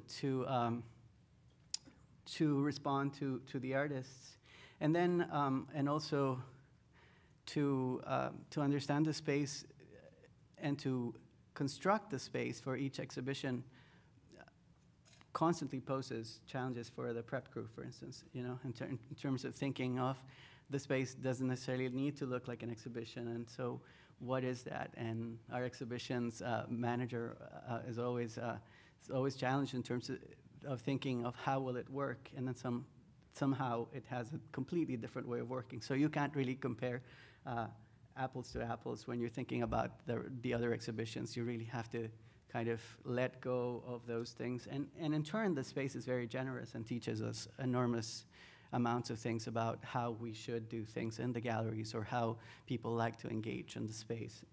So it's both open and then radiates out to the community and also inwardly. I think this issue of challenge to the institution is a really important one, because I think when you start introducing new paradigms like this and you take people away from their process and you, in a sense, don't allow them to do their process as they've learned to do so, can create internal tensions. We did the Nick Cave exhibition came to the Fowler, and we decided to do these interventions. We did sound suit invasions, where we worked with our dance department, and the dancers got to wear Nick Cave's sound suits that were intended to be worn, and then go out into the community, and we used social media to let people know where they were going to appear. But it meant that the sound suits had to be taken care of. You had to rent a van to transport the students. You had to make the collections people do something they'd never done before, which is to take care of costumes. So I think it's really important when you take on these projects, and I have to confess we didn't do it that well, to really try to predict these new challenges and the respectful boundaries that people have in their job descriptions and bring them into the conversation so that everybody says, okay, we're going to do this. I'm sure that must have happened when you took over the entire building and made it an art studio. So, so there needs to be institutional flexibility in addition to flexibility on the curatorial and programmatic level. And I also wanted to mention something that I didn't say before, which is important in certain projects. I don't know so much about possible, but for us, because we're engaging with a lot of things that kind of have tended to happen in the edges or on the edges of institutionality, people want to preserve that. And so how does the institution allow for something not to be co-opted by the institution and then historicized? If it's still in process, how do we keep it active? It sounds like semantics, but it's actually something quite real and important in terms of what people are trying to produce and if they want to remain in that kind of liminal space. So we try to do that. It's a hard thing to do. Mm-hmm. Did you want to say something, Amy? I was going to actually respond to Molly and say, yes, we did actually declare it all in a registrar-free zone. So there. You couldn't do condition reports on there. Nothing was labeled. Nothing is, art or non-art, and so that was difficult. But the question of partnership, I think, is also an interesting one. When I was at the Hammer, we worked with Mark Allen and invited him for a year, kind of in a similar kind of invite an artist in to kind of do kind of interstitial interventions with the audience. And I think it's an interesting question why museums, we are art museums, but why we invite artists in to sort of give ourselves the permission to do some of these things. I think it's a great model, but I'm also interested sort of in the way that Nina Simon, with the Participatory Museum and her space down in Santa Cruz, has really just sort of taken that on as a staff role to kind of create some of those interventions. And I think there's a lot of different ways to do it, but that the model that I've most often seen has been this sort of partnership with an artist, which I think is interesting and can be transcended.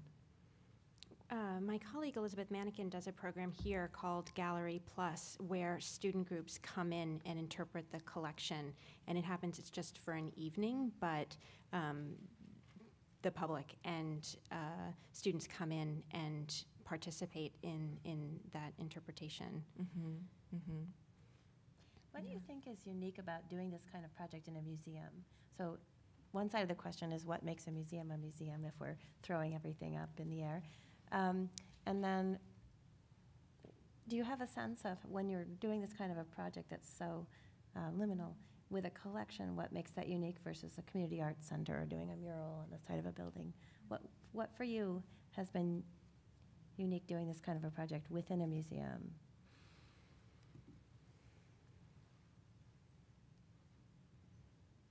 I think sort of following on what Louise is saying, I think it's interesting because the museum's role is to some extent interpretation and historicization. And I think it is important to kind of maintain that boundary and not to cross over too soon. But I think what is interesting is, like with the possible, this idea of David saying that the only way to really represent this particular community or this particular strand of practice was to represent it in practice, as opposed to just an exhibition of the objects. And so I think that what is unique is the kind of contextualization of it and the historicization of it. Although I do very much hear what you're saying about that, trying to resist that to some extent. But isn't it also getting at what Tess said in the beginning, this idea about the familiar and the idea about upsetting the familiar, which keeps people's antennae up and keeps you learning in new ways, that if you bring people into a museum and they're always going to get what they expect, then they're going to develop a kind of, a kind of interest, but not a high level of engagement. But if you bring people into a museum and you surprise them, and you give them something they don't expect. I mean, we once got a review and they said the Fowler is the most reliable place for a fix of the unexpected. And I thought, oh my God, I just got a $50,000 branding for nothing, But because, in fact, I thought it was one of the highest compliments to become a place where it's not expected, where it's not the same way, where things happen that you don't expect. I mean, to have gone to the Berkeley Art Museum, you're traveling from, I don't know, Minnesota, and you find this happening, and you just think, wow, what's going on here? And then you begin to ask those questions about what is the role of a museum, and how do you learn, and how do you experiment, beyond the walls even. And what can you take from these experimental projects and then apply to more traditional scenarios? Is that something that you've explored at your institutions? Well, I would say that Wunderkammer we did was really giving an artist license to take our beloved treasures and turn them into her own, and watch the new meanings that could come from that experience, which gave those objects something to do. That was really quite interesting, and I think you just have to be trusting. It's not an easy thing for an institution. We've all worked with artists, and when they start playing in the collections, you start to worry a little bit because anything can happen. But, yeah. Go ahead. Sorry, I was just wondering, because I was also struck by this range of activities and the idea of small communities being formed. And I guess thinking that when we were conducting this series of workshops, with home child care providers. One of the things we did was we ate in the museum together. So we would, come in and we would have, for 45 minutes, half an hour, we would eat, and then we would go upstairs. And how transformative that was as a kind of practice of combining, as I think Pam was saying at the beginning, how people live and how they experience the museum. But I guess the part of me that is sort of an art historian is asking, do we want to think about those kind of community building spaces, as central as they might be to an institution, as slightly different than an aesthetic experience? Or is that distinction, artists have been doing that distinction for the last 30 years, so I guess I'm rehashing that a little bit, but I'd just be curious what your thoughts are. I think this issue of humanizing the museum is and perhaps that sounds rough, but our institutions have that perception for people that they're closed off, and for all the desire that we have to court different constituencies, many people, in the case of contemporary art, many people haven't even been to a museum. I always talk to people on planes, and I was sitting next to a person, and usually when I tell people, what do you do? I'm a curator, and people go, I don't know anything about art, and then you ask them, and then you ask them, what do you do? And they go, I'm a nuclear physicist. Oh, okay, I don't know anything about nuclear physics. But it has some sort of veneer that makes it very difficult for people to access, and to date as well. But that was a joke. But truly, I think that in kind of maintaining the museums active and to reassess perhaps some of the things that Marla was saying, that where we are too rigid, where there are spaces that could have other identities or other missions, or where there are liminal spaces that can create different forms of being in the museum. I think these projects help to rethink that, because people are coming in and usually asking you for everything that you can't do. So it's great. And I have to say that Test Site is really not artist intervention, so it's not a program that asks artists to solve problems or to deal with that. It's in that sense, it's challenging because it's coming with things that people are trying to solve, and so what it does is it actually throws those questions back to us. But I think that it's an important thing for us if we want to stay relevant, and if we want to be, so many museums aim right now, and it's important for us, I think, to be relevant, to be a hub. But the question for me is, what is realistic and sustainable, and what isn't? Because some things we can do as an event, and it works out really well, and it's not things that you can do over time. Answer in a little bit different way, which is, I've been thinking a lot with this exhibition and research project about not creating artificial conflicts between different historical moments of interpretation, but instead saying, an object lives every day that it exists, and in every new context, layers are added. So we can, I'm thinking about this in a little bit with your projects, and then about this idea of sort of, is history deadening? The other way to say is, could it be activating, where we say, what we're doing today is a part of history, and has no more or no less weight than, another moment in history, and could it be interesting to make the idea of history something more active and more about continuity and less about conflict or a break in time? I wanted to, this is a question for Syra and Marla specifically. I wonder how, and you brought this up at the end of your talk, how you could promote cross-cultural dialogue at your institution. I think this is something that will come up in your exhibition, and certainly has come up at the Fowler. Well, I think that the next step is to be very purposeful and invite the communities that you've met in one project to another. It's say, come, we're going to have an evening, we're going to do a gallery tour, we're going to have a conversation afterward, and make that effort to invite people in to learn something they probably may not have ever even thought they wanted to know about, and hope that they would accept the invitation and to do that. And I think, as I said, I always feel like the onus is on us to reach out to communities and to bring, to welcome them in and to do something special to make that experience a memorable one, and maybe one where you change someone from only caring about learning about themselves to learning about others or other artists or other situations. And that's what I would do. Mm-hmm. So through repeated visits. Through repeated visits, through other kinds of engagements, even bringing things into communities as well. Mm-hmm. I mean, I think there's a lot you can do. And of course, all of this is the problem of wanting to do many things and having time to only do a few, or having the people to only do a few, or the resources. But I think you have to start even with something small and do that kind of thing.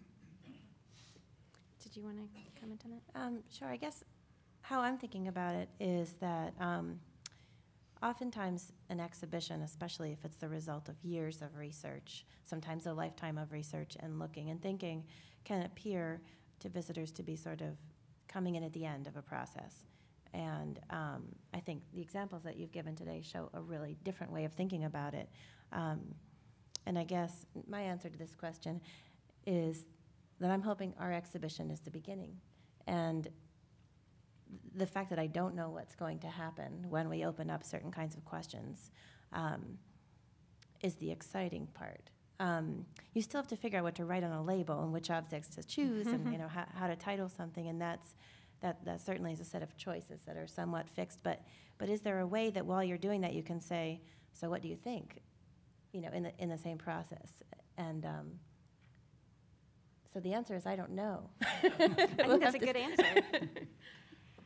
Thank you. I'm going to open this up to our audience. And I know there are two people, David and Sinclair, have microphones. And if you have a question, raise your hand and they will bring you a microphone.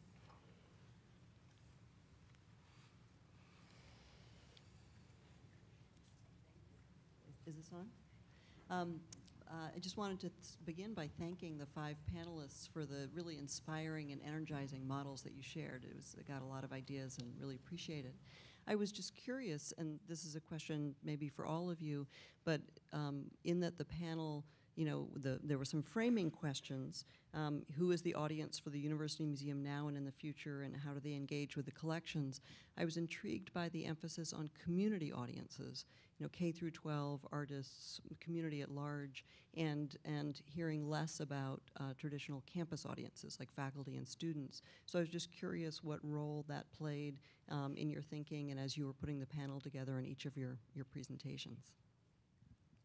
Do you want to start? I can start by saying I'm supposed to represent the campus audience. And I guess I actually represent a sort of long duration of that because I did my undergraduate here too. And when I was an undergrad, I was a fine arts major, so I was studying painting and I was American studies. And the museum meant something really different to me then. It was a kind of almost private sanctuary. I could come here for 15 minutes or an hour by myself, and if the guards were kind of circulating in a certain way, I could get up really close. And that was, that kind of intimacy with an institution for an undergraduate is transformative. And it has been really interesting to come back as someone who's aspiring to be a scholar. And, I don't study Manet. So I have a different relationship to the works that I'm actually kind of drawing on to become a historian. And I think the teaching for me has been this site where being part of that campus community and having that kind of privileged access, that invitation, Yale is a community of gates and key cards, and the museum is one of the few places where we have some flow, some kind of fluidity with our city. And that's one of the things, I guess, that's made it really meaningful to me. So I guess that's how I would think about that. And I can speak to that a little bit further, which I may not have yet. But while I say that the inception of this exhibition, of the exhibition project I'm working on, came in part from encounters with school groups and other young people, it's also been totally informed by many long, deep conversations with faculty members, by working closely with 2 graduate students for 4 or 5 years on the research for the exhibition. And if there hadn't been other people interested on the campus side and within my own institution in pursuing the questions, if it hadn't seemed to have some relevance on the academic side as well, I wouldn't have pursued it.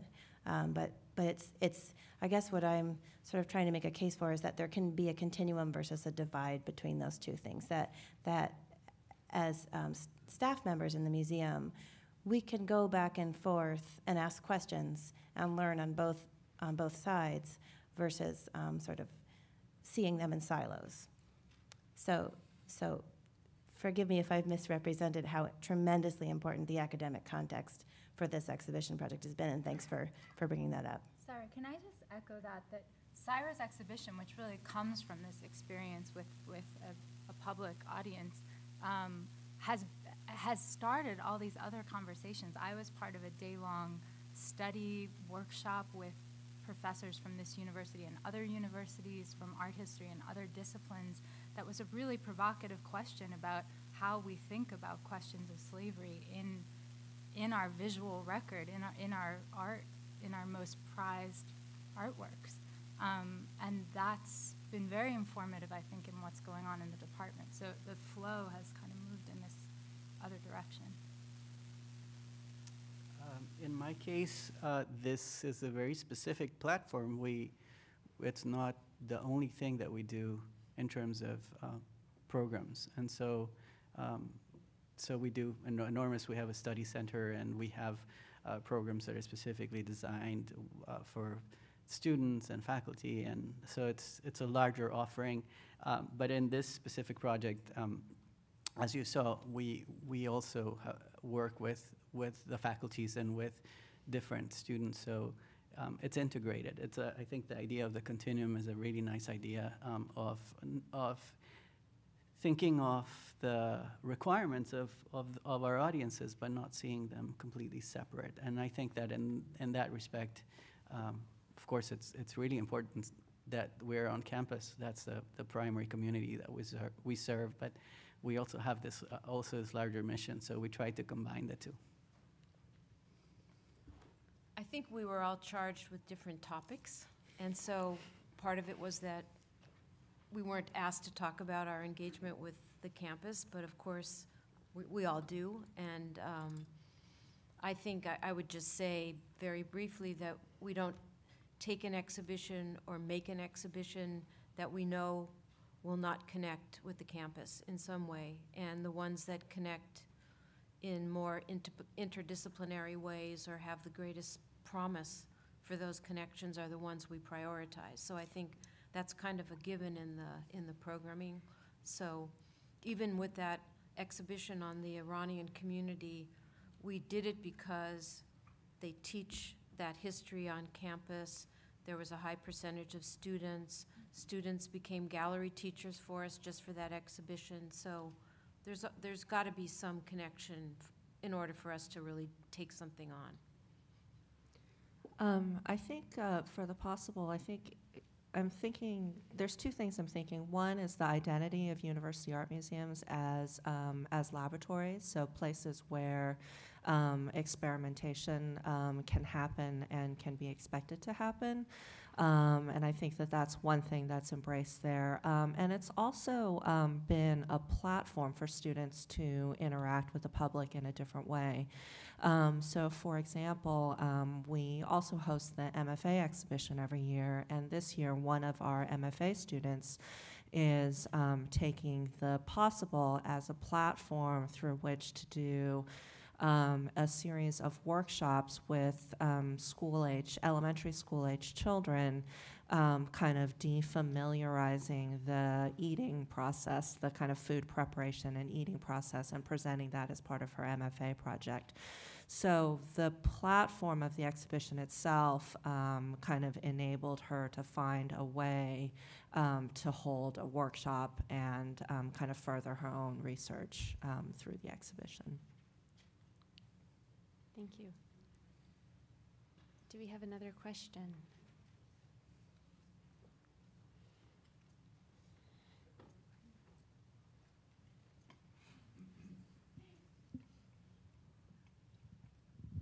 Hi, thank you all so much. It's a really fascinating conversation. I'm Rebecca Nagy from the Harn at the University of Florida. One of the things that we've been doing, and I know some of you, pretty sure you've done this as well. I know you have at the Fowler, Marla.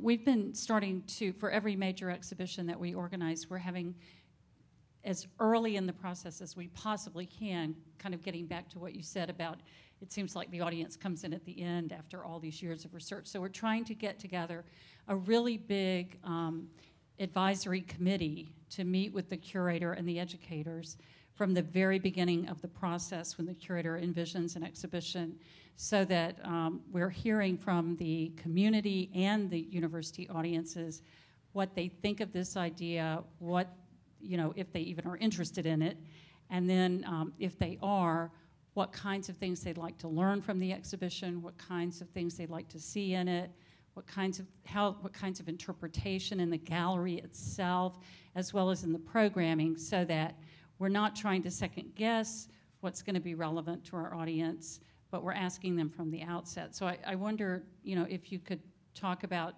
experiences like that that could inform us as we move forward with this kind of approach. Is that group newly formed for each exhibition? Yes, a separate group because the theme is going to be totally different. So we try to get a cross-section of people. They might be from social service agencies, law enforcement, religious groups, cultural organizations, schools, whatever. Great. I will say that one of the things that I will do as the curator of programs is put together an advisory committee of students, I haven't done it yet, and likely community members to advise on programs over the course of a year as a way to get to build interest and to know what people are thinking about and have a conversation together. So to bring these different constituencies together as we develop programs. But maybe you all can speak about how that works at your institution,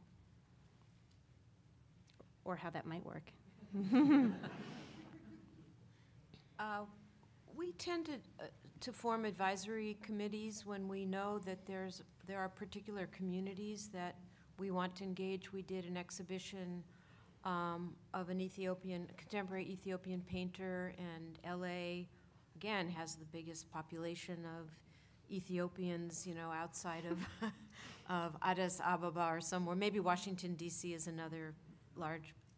So we then tried to find out the different kind of community organizations that are really the center of those communities, and they're the churches, actually. So we partner with churches, and we develop fashion shows and eating tours. And, you know, when you have an exhibition that has that natural fit into the community as well as the campus, you can start at the beginning to build interest and commitment to the project, and the willingness and the eagerness even of that community to make it happen and to get the word out, because they want everyone to know about this particular project. So I agree with you that trying to do that a little bit earlier in the process will likely give you a better result. Can I ask a question back? Would you choose not to do a project if you got feedback that it wasn't popular? Unfortunately, that hasn't happened yet. Okay.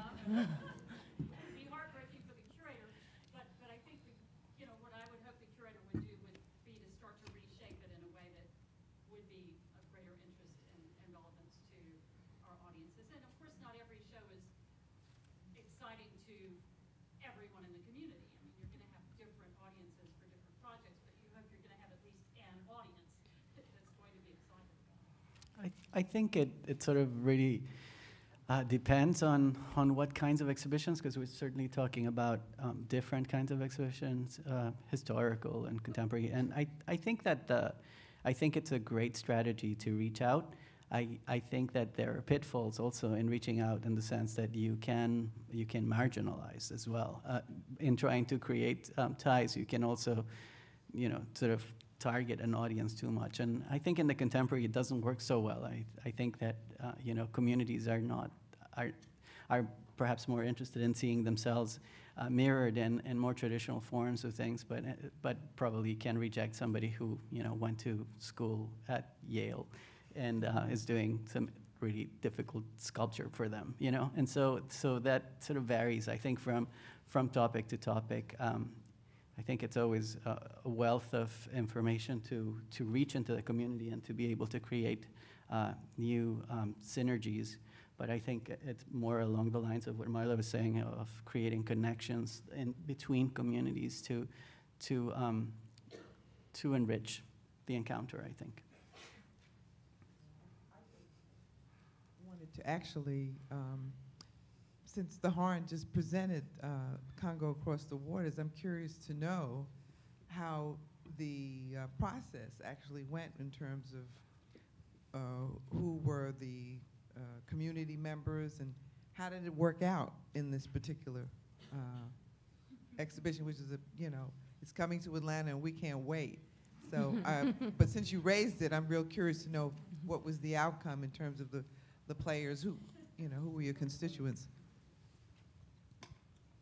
Well, we had a great advisory committee that included people from our local history museum, from the schools, of course, from different departments at the university, from Eric, here you have to help me remember who all was on the advisory committee. But they gave us a lot of great feedback about how difficult the ideas that we were trying to get across in this exhibition were, because it had to do with the transmission of culture from West Africa, the Congo region of West Africa, to the southern part of the United States and its continuation in African American experience. And they were just reminding us of very simple things like, you're not explaining to us the difference between the country Congo with a C and the cultural group Congo with a K. And you better explain that at the very beginning of the exhibition in the first text panel so people know what the heck you're talking about. And you better give us some really good maps and lots of photographs of what this place looks like. So they just gave us a lot of input that really totally transformed the way that the exhibition was installed and the kinds of contextual information that we provided, because we tend to take too much for granted a lot of times that people know or understand. So it was good to hear that when it was early enough to make the changes that we needed to make. And then they had tremendous input on programming, just not that different, but opportunities for dance classes and all kinds of music and things that they were able to bring to us.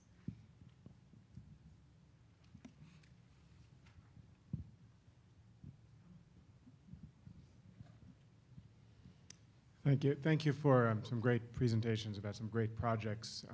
I really admired all of them, so I'm going to take this opportunity for a couple of provocations based on that. Luis, you started off, you said you had to push aside the store to do this, and I started thinking about the space of the store. We don't only force visitors to exit through the gift shop, we frequently force them to enter through or near the gift shop. And it's a very interesting space because it also serves as an authoritative voice. You go in there and you see what the people who work in the museum think is important. And the postcard rack is actually the place that historically visitors have always had an opportunity to curate their own choice of artwork. So I'm wondering if there was any discussion of that process of pushing it aside, and I'm also curious if anyone in this room has experimented with any kind of projects in that space. And in case there's not much of an answer there, I just wanted to also say to Syra, again, I don't want to suggest that I don't think the project that you've described and the study today are excellent, but I'm a little concerned that relevance is the term that's being used to get to the point where we say that the Africans in those artworks must have been real people and that there were real relationships. And I may be misunderstanding that, but I think everyone in our audience, was a child, so we could look at children, we could look at all kinds of relationships, and I'm not sure just because we're in a city that has a large African American population that suddenly that becomes a topic of particular interest. Go ahead. You should. Okay. Thanks for that question and for the opportunity to clarify. So I guess what I was presenting is sort of the inception of the exhibition, explaining how, as a member of the staff of the museum, the kinds of questions emerged that formed the exhibition project and sort of established the research happening. And sort of, I think, in the framework of the panel, to say that usually experiences on school tours don't turn into exhibitions. That was sort of more the framework for that. But no, I completely agree with you. And I think the point of saying when an exhibition goes up is when the work starts, is my way of saying that I don't know what's going to be, what connections are going to happen where and for whom. What I'm saying is I think that the topic is useful and interesting, and we should see what happens when we honestly and openly ask the question of those visitors who come to the museum, and they're many and varied.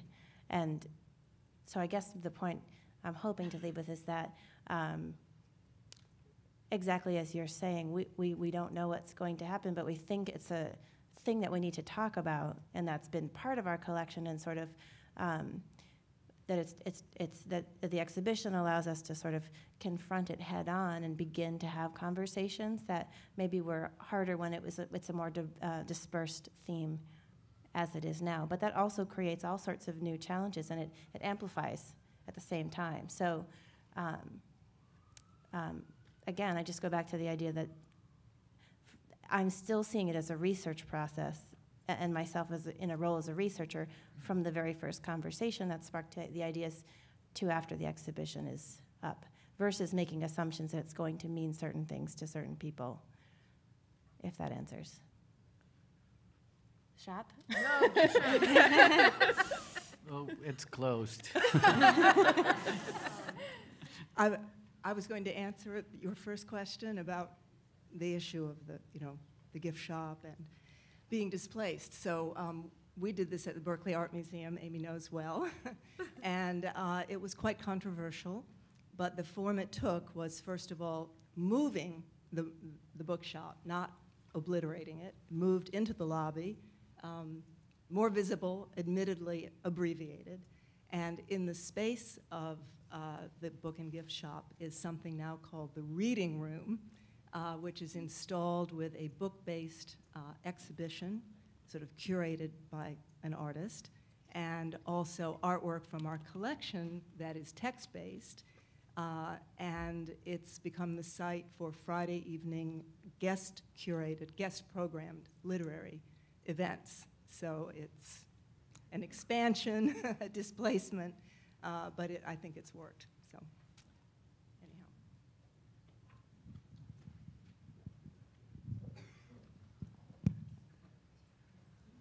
Oh, she's got two. Hi. I wanted to ask a question that I've often sort of thought about when you're engaging audiences of any kind. And that is, in a college and university art museum, you're all talking about risk-taking or flexibility or, experimentation, laboratory. But what place does activism have on college and university campuses and museums? Should it be framed? And how honest should you be about what you're actually doing if you are going beyond, cross-cultural understanding and things like that to try to educate toward a particular end? Thank you. Are you asking what it is we do at a moment when there's an issue that people should be responding to, or are you asking us how we've dealt with artists and activism in? Well, I think often a lot of times you bring in artists to do your activism for you. But I'm talking about you in planning programs and looking at spaces, is thinking about sort of game change in some sort of way on any topic or whatever. I worked on an environmental photography exhibition, and that's where I began to think about that, because public museums are not necessarily engaging in this type of activity very often, and college university art museums have the opportunity to do so. So I was just thinking in engaging audiences in a way in which you're thinking about your practice as a way to bring people into a conversation about an issue that's pressing, or is of social, relevance or political relevance in some way. Thank you.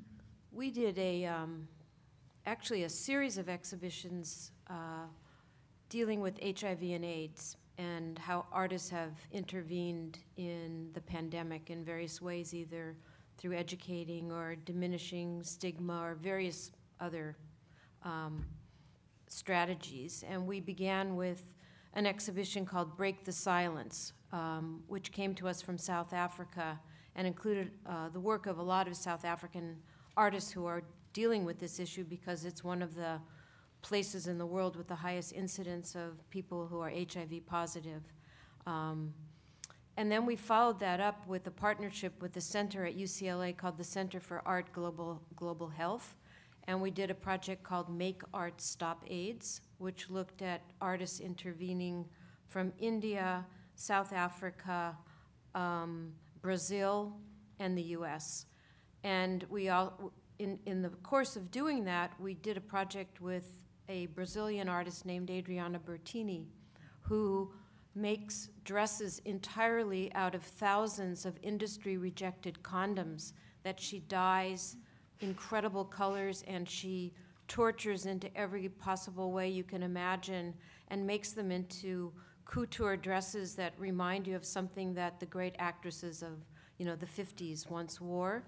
And the wonderful power, the project was called Dress Up Against AIDS, and the power of that project was because you were utterly seduced by the material. You saw the dresses, you came close to them, you said, oh my God, those are condoms. And then we used this as a way to engage UCLA students and high school students in discussions about protection and pleasure and the importance of condoms. And so we took a global issue, we dealt with it from multiple international points of view, and then we brought it home, right to UCLA and right to kids today who are incredibly often reckless and needed the education. So I think that's what you're asking, but I think that was a project where we had multiple interventions, and I think we did the most good because we did a series of things that kept talking about this problem, which is an ongoing issue.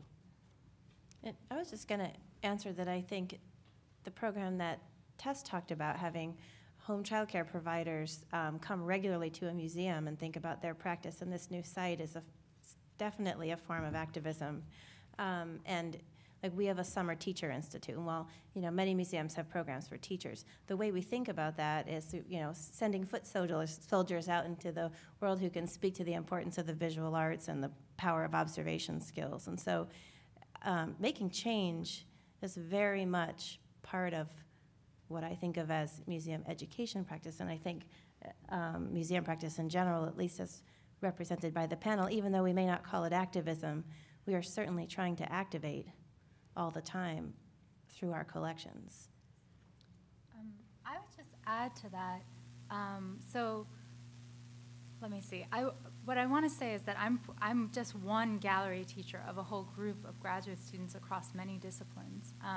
And one of them who's here, Najwa Mayer, and I, who's in American Studies, we've talked a lot about what are the stories that we are telling when we look at the works in our collection. And I think we were inspired to do that. John Walsh, who spends hours training us to look carefully, gave this incredible series of lectures where we were really thinking about narratives and their implications in paintings. And one of the things that's been interesting to me about that is the way in which the narrative that a painting offers entered into a historical world that was more complex than that. So when I'm thinking about the Bierstadt painting of a kind of manifest destiny view into the West, when we teach that painting, do we also teach the history of genocide? And I think that those are moments where you're saying, do we educate towards a particular end? And I think it is important to ask sort of, are we doing enough sometimes if we're just looking at the stories that paintings want to tell, and whether we might have to ask a broader set of questions about where we want to go as well. So I would add that. We have time for one more question. I see Tiffany Sprague's hand up. Hello, is this on? Oh. Is it on? Oh, okay. Sorry. I just was wondering if you could comment on an ongoing tension I see in audience engagement between, a desire to have, content-driven programming that is really directly tied to exhibitions and artwork versus engagement that might be unexpected in a way that just drives foot traffic but can be kind of empty and no longer really focused on artwork. So for example, if you're able to get people in the door because they're interested in discussing the role of a black person in a Reynolds painting, I think that's fascinating and interesting. If you're getting people in the door because they can jump on a trampoline in front of a Picasso, that's stupid and irresponsible. So I'm wondering if your institutions talk about meaningful audience engagement and making sure that it really does stay tied to artwork. We don't have a trampoline here. But you want one. Well, I kind of, you gave a bit of an extreme example, but I do think that museums have kind of so often now turning their space into a party zone.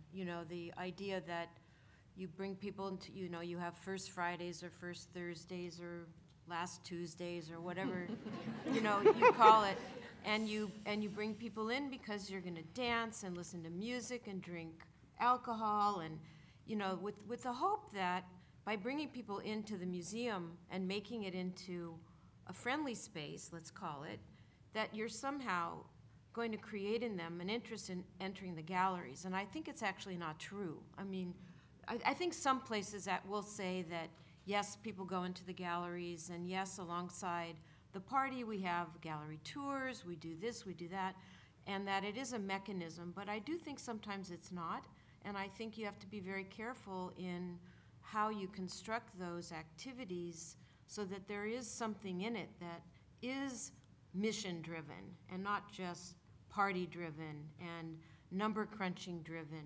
Because after all, if you bring in 1,000 people for a party, you can count them all as visitors. So, I think it's something that needs to be carefully considered. Not just not do it, but think about how you do it. So that isn't just, jumping on a trampoline in front of a painting.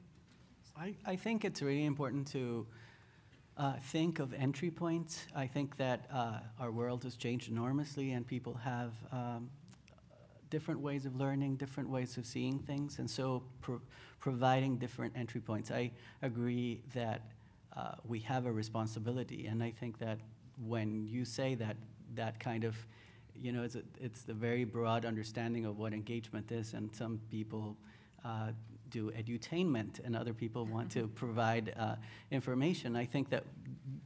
But I think that learning is also not divorced from enjoyment, and sometimes we can err on the side of being too rigid. And I think it's a very challenging thing to maintain a balance. But I think that people who are so involved in social media today and who are so withdrawn it's no surprise that the projects that we're talking about are about people together discussing things and being in a place where they need. So those spaces are disappearing. It's really important for the museum to be that space and to provide platforms for discussion and for exchange. Yeah, I think we're talking about engagement with people who are actively connecting to the collection, and it doesn't need to be a direct one-to-one connection with, say, a work of art that's on view, but with the ideas of the institution. I'm going to conclude this here. I want to thank every single one of you. That was really just wonderful.